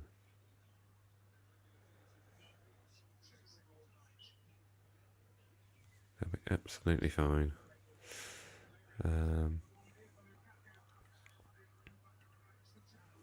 Controversial, but I'd look to get a new central defensive midfielder, maybe move on Romeu, even though I love him too slow. He's solid though. I think he's been better. I think he's been better since Højbjerg left. Interesting comment. Is that? I've been saying all kinds of wacky things to Højbjerg now. Oh, good. Yeah, I've been making the Tiz look normal. I've been going nuts.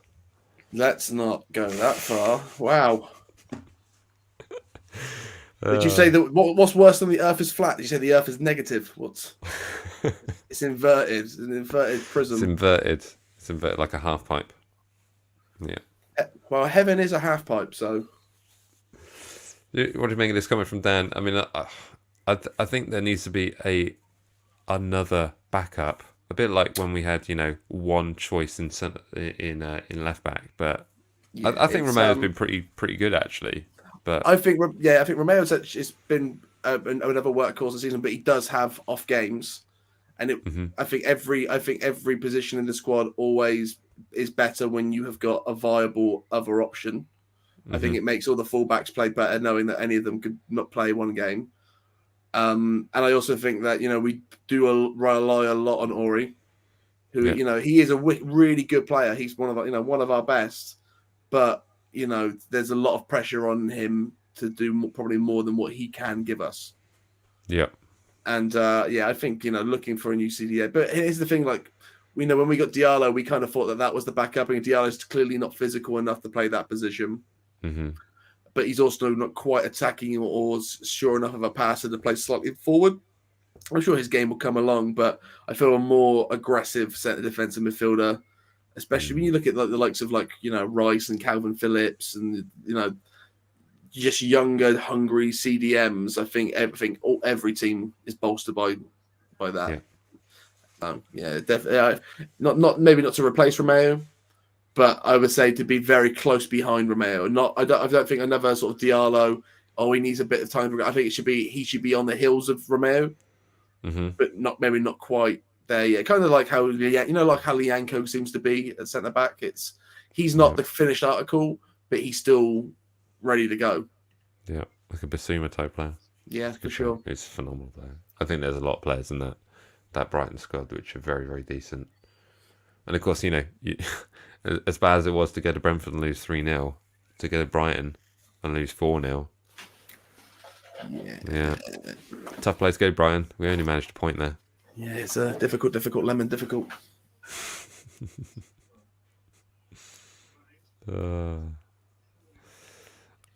Everton drawing and Leeds losing is helping us so much. It is. I think it's looking good on the Leeds Chelsea game. So Yeah, Rafinha's just gone down injured. oh, is he? That could be if he goes out injured, that could be him. That could be done.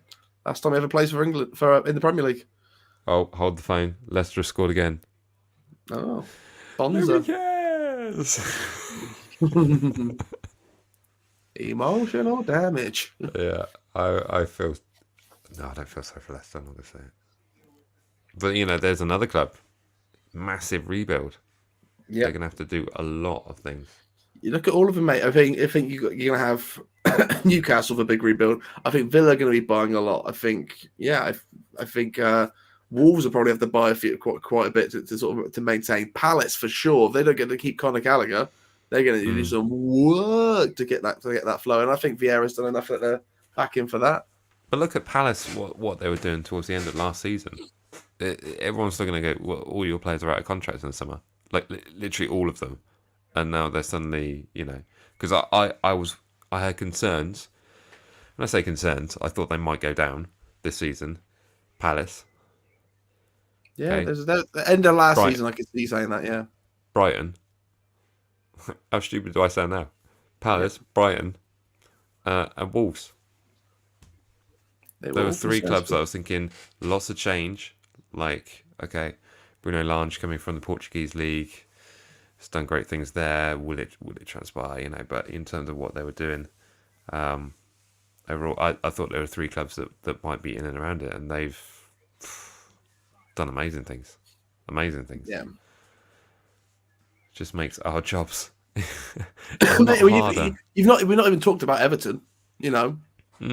I mean, okay, there might be some penalties for for financial fair play, and whether that'll be They'll get away with it. They'll get away with it, and the door will be left wide open, and everyone will just go nuts.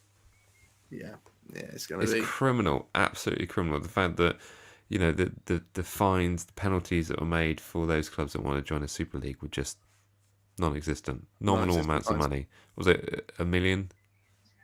Like $1.5 million? Not much, nothing at all. I think it might have been closer to 25 each, but even for those clubs, that's nothing, is it? No, it's nothing at all. And then you look at the penalties that are put on, like ourselves, who suddenly had a 10 points deduction, and having Derby. to, Let's look at Derby, exactly. Bury and all those other clubs that are basically put into extreme financial difficulty with the stringent measures that are put on them. It's just like, it's just not fair.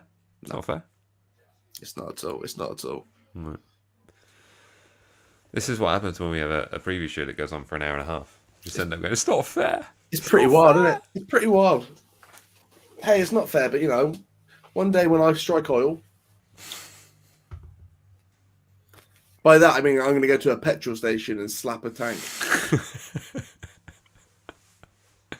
Tong. Boom. Please insert the club card. Bong. I'm an oil man. Ba-dunk. What happened to Jack? Well, he went around doing his best Daniel Day-Lewis. From There Will Be Blood, and he slapped an oil tank and it blew up. So I don't need to buy these Leicester tickets now, do I? Nah, we're all good. Yeah, we can do a watch along at home. Yeah, that's nice and easy. We can watch the final game of the season with potentially what will happen at the top or the bottom. Could be quite an exciting one, couldn't it? Could be. Maybe we'll do a watch along. Yeah, I think I would be on my way back from the Belgium. But I'll be here. I'll be here. We made the Leicester trip a bit of a trick. Can you bring back a Poirot mustache, please? Okay. Thank you. I'll be coming back Netherlands. So I see I'm going to pick up Tadic on the way through Belgium. Really, really thought you were going to say you're going to pick up something else then. I'm like, God, you said that. Yes. Yep. Clogs. I was talking about clogs. Clogs, daffodils, windmills. Big ass windmill coming home with me. I almost got hit by so many Vespers when I went there. Yeah. Anything? If a little tip for anyone thinking about traveling to Amsterdam, the bike lane just means any vehicle with two wheels. So be careful. Well, it's so flat, isn't it? Everyone's so flat up there. Yeah, you would have thought I would have seen one of the Vespers coming, but it turns out no. Bring me back some Belgian beer. I'm going to be stopping off in Bruges. Ooh. Mate, they do Stella and Tesco's. You don't need it. Oh dear. Joe's in. Even the boys have a bid say. Welcome along. This preview, longest preview ever. But what makes this preview worse is Mike is going to have to put timestamps on it. I'm not. Especially for when Leicester scored those 2 goals.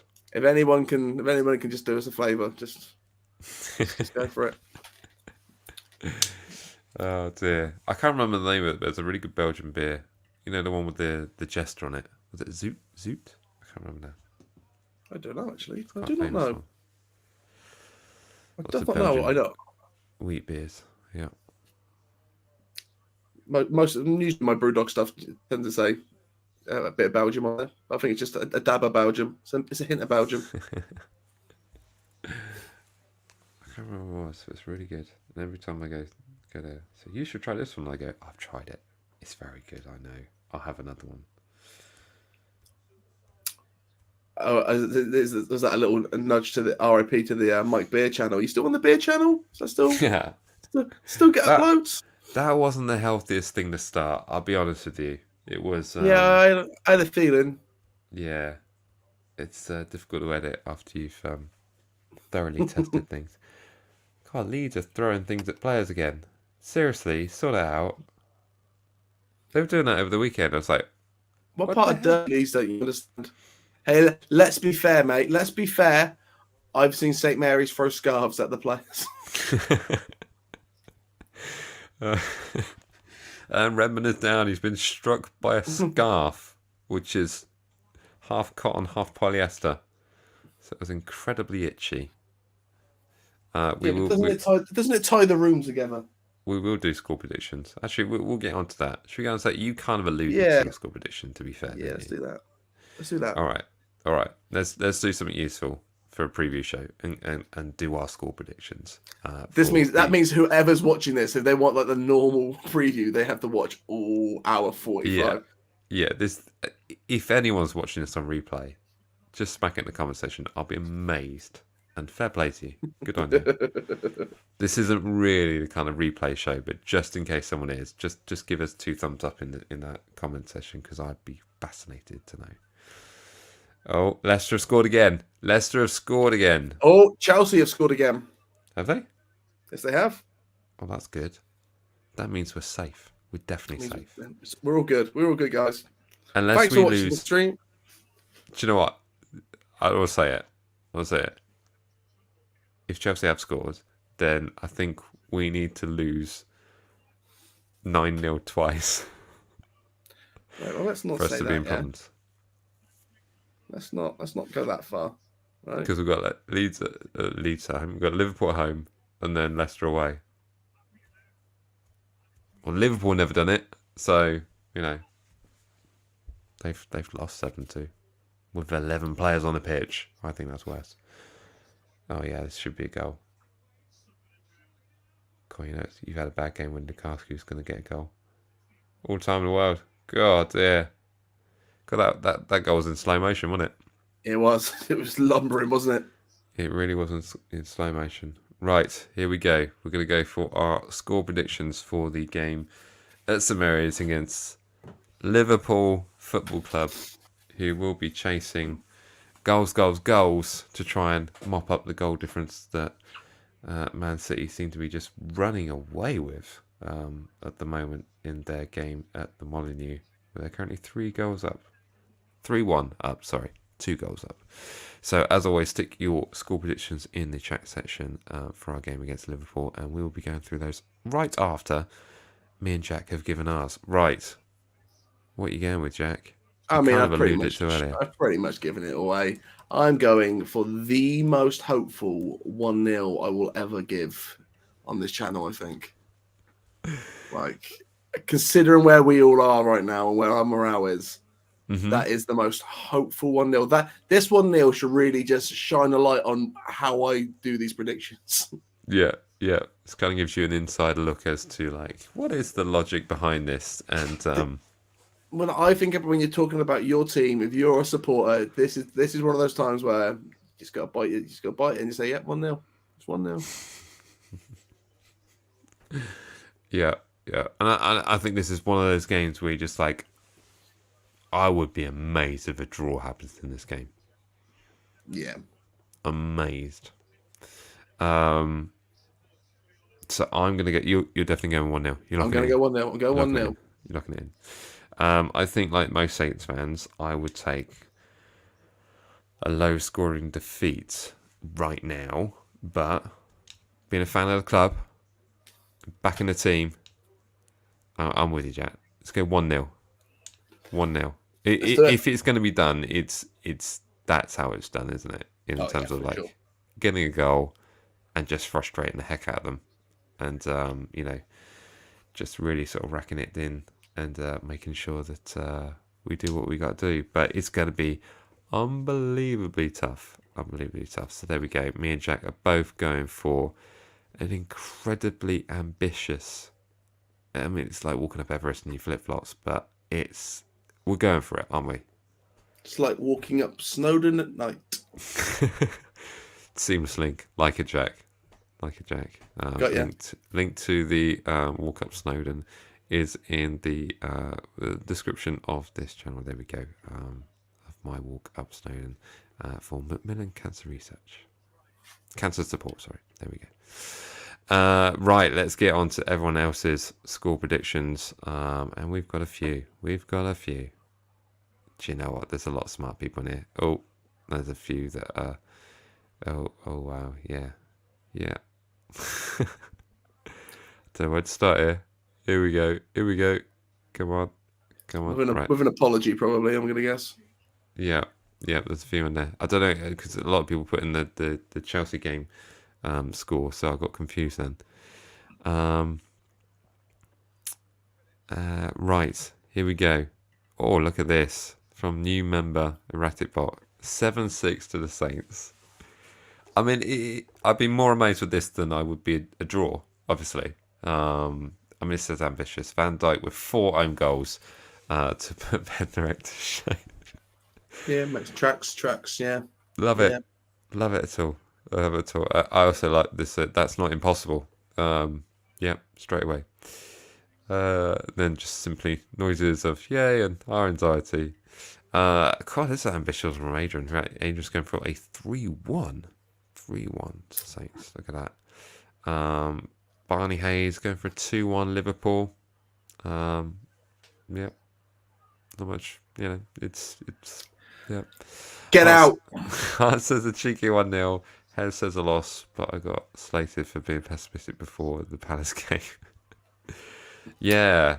It's all about visualization. I'm telling you guys, if we all think 1-0, it'll be 1-0.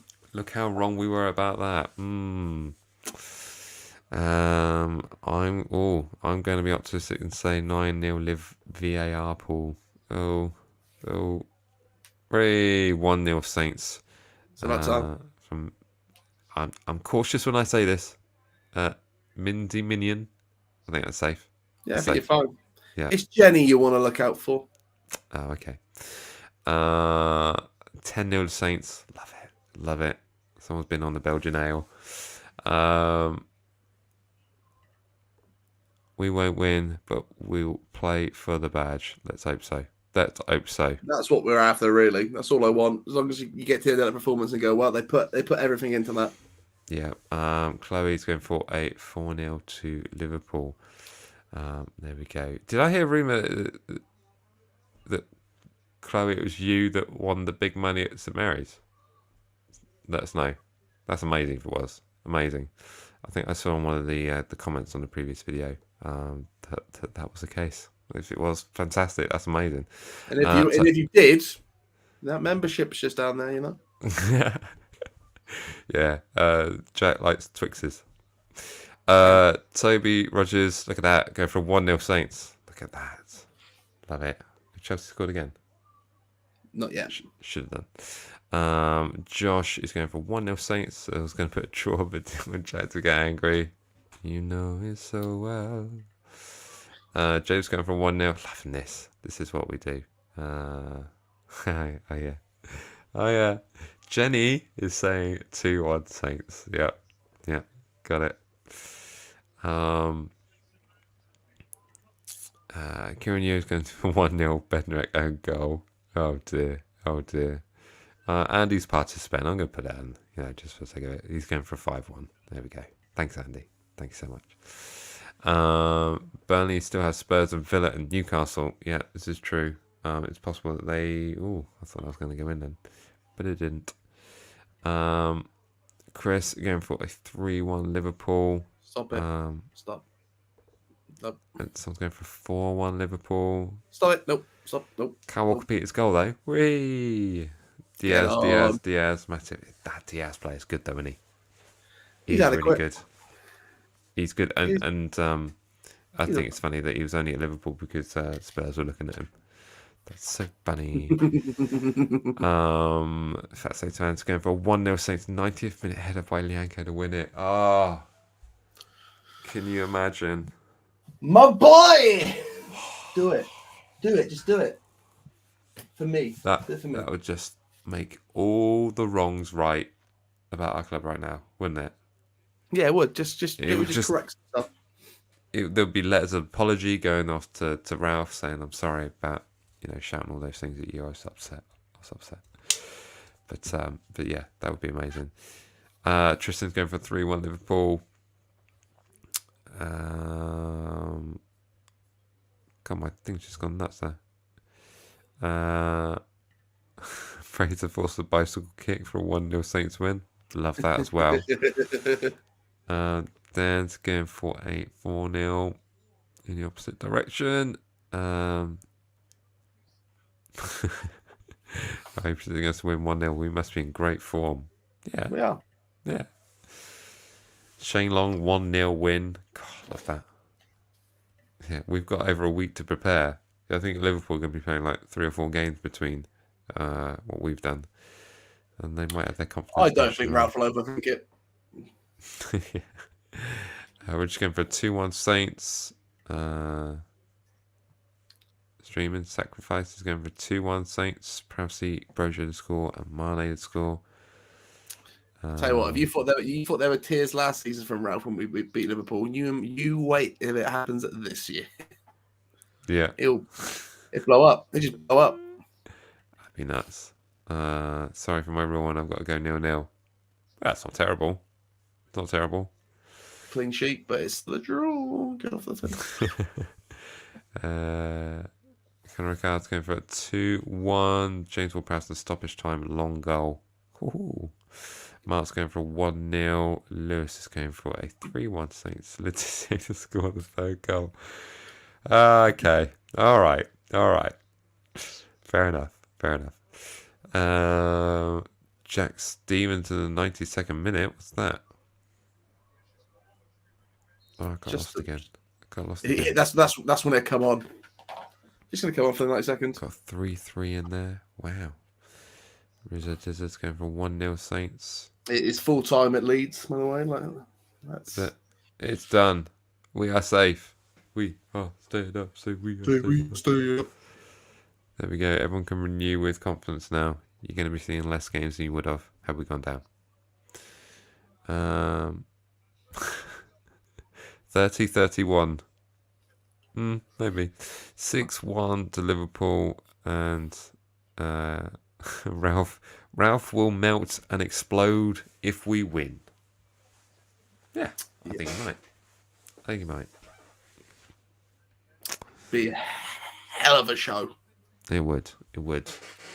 So there we go. That is our score predictions for the upcoming game. Thank you so much to everyone who's popped those in the chat section. Much appreciated. And if you're watching this on replay, seriously, if you are 2 hours in, fair play to you. Stick in your score prediction in the comments section. It'd be interesting to read them, just to gauge the confidence levels. Yeah.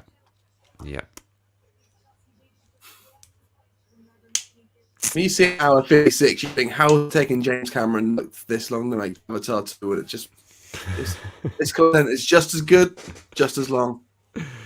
Exactly. So there it is. It has ended at Ellen Road. Leeds United 0, Chelsea 3. So effectively, that's job done, isn't it? Yep. Job done. Right, see you next season.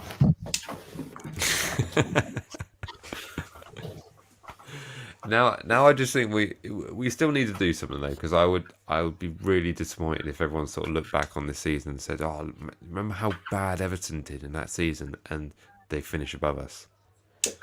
Yeah, that's what we got to watch out for, isn't it? That is what we got to watch out for. And it would be apt to do it against Liverpool.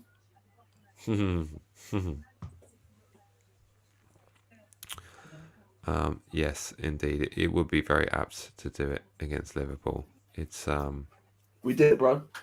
Did it another season in the Prem. Looks like we made it. Officially 10 years back up. Way. Yeah, that's good. We can't wait to see the anniversary kit for that one. Exactly. So, does that tell us any more about who's getting relegated? It's going to be Leeds, isn't it? Yeah, I think it might be. I think it's going to be Leeds. It's going to be Leeds or Burnley, isn't it? It's definitely going to be Leeds or Burnley, just because of the games they got, and I just see Everton getting something. I mean, they're going to get something tonight. Yeah, it's still 0-0. Yeah, that's good stuff for us. Yeah. Wow. All right. Well, I'm goosed. I'm done. Yeah, I think so. It's been the longest. Do you want to go for another minute and a half so we get the full 2? Oh, the full 2. Are you on the full 2 hour stream? That's all right. The full 2 hours. We're so close. So close. Part of me wants to go another 20 minutes, so it's like the Batman. So we're longer than the Batman. Longer than the Batman. Longer than the Batman. See, easy. We get a win next Tuesday against Liverpool, and we'll be same points as Villa, Brentford, Newcastle. Yeah. Easy. Yeah. That game against Brentford was such a waste. How different that would have looked. Brentford. Let's talk about Newcastle, Watford, Villa. Yeah. A lot of games. Does that give Chelsea guarantee them top 4? No. I don't think so. Not yet. Not yet. But I'll let you know they're a pretty good team, though. Be an interesting game tomorrow night, won't it? Will it? Who's playing tomorrow night? It's Spurs Arsenal. Oh yeah, that will be a good game. Yeah. That will be a good game. If Arsenal win, it's job done, I think. It may. Yeah. Ups and downs for Arsenal this season. Craziness. It is. Right, we've hit 2 hours. There it is. We made it. Congrats, everyone. Yeah, sounds good. Right. Well, it's been a long one tonight. Congrats to everyone who's stuck with us for the entire 2 hours. That's you. You know, obviously, stick that in the comment section. Smack us a like before you leave the show as well. It always does really help the channel out. I'll be on my lonesome on Tuesday night, so we'll see what we'll do about any fan games. If something crazy happens, put it that way, we'll do them. But if it's unexpected something, then we perhaps won't. So don't hang around. But there we go. There we go. I mean, if we win, I'll send you a video of me in the mosh pit during Fitz Pleasure. That sounds like a very good plan indeed. But it's been an emotional one tonight. With Leeds losing, that does pretty much make us safe. Failing us losing by an extraordinary amount of goals in the next 2 games, which we certainly hope won't happen. But thanks so much to everyone who's joined us during the show. I'm currently looking for the banners. Where are they? Where are they? There they are. Jolly good. Seamless.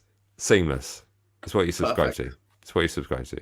But as always, remember to like, comment, share, subscribe. And me and Jack will see you in the next one. All right. See ya. Bye.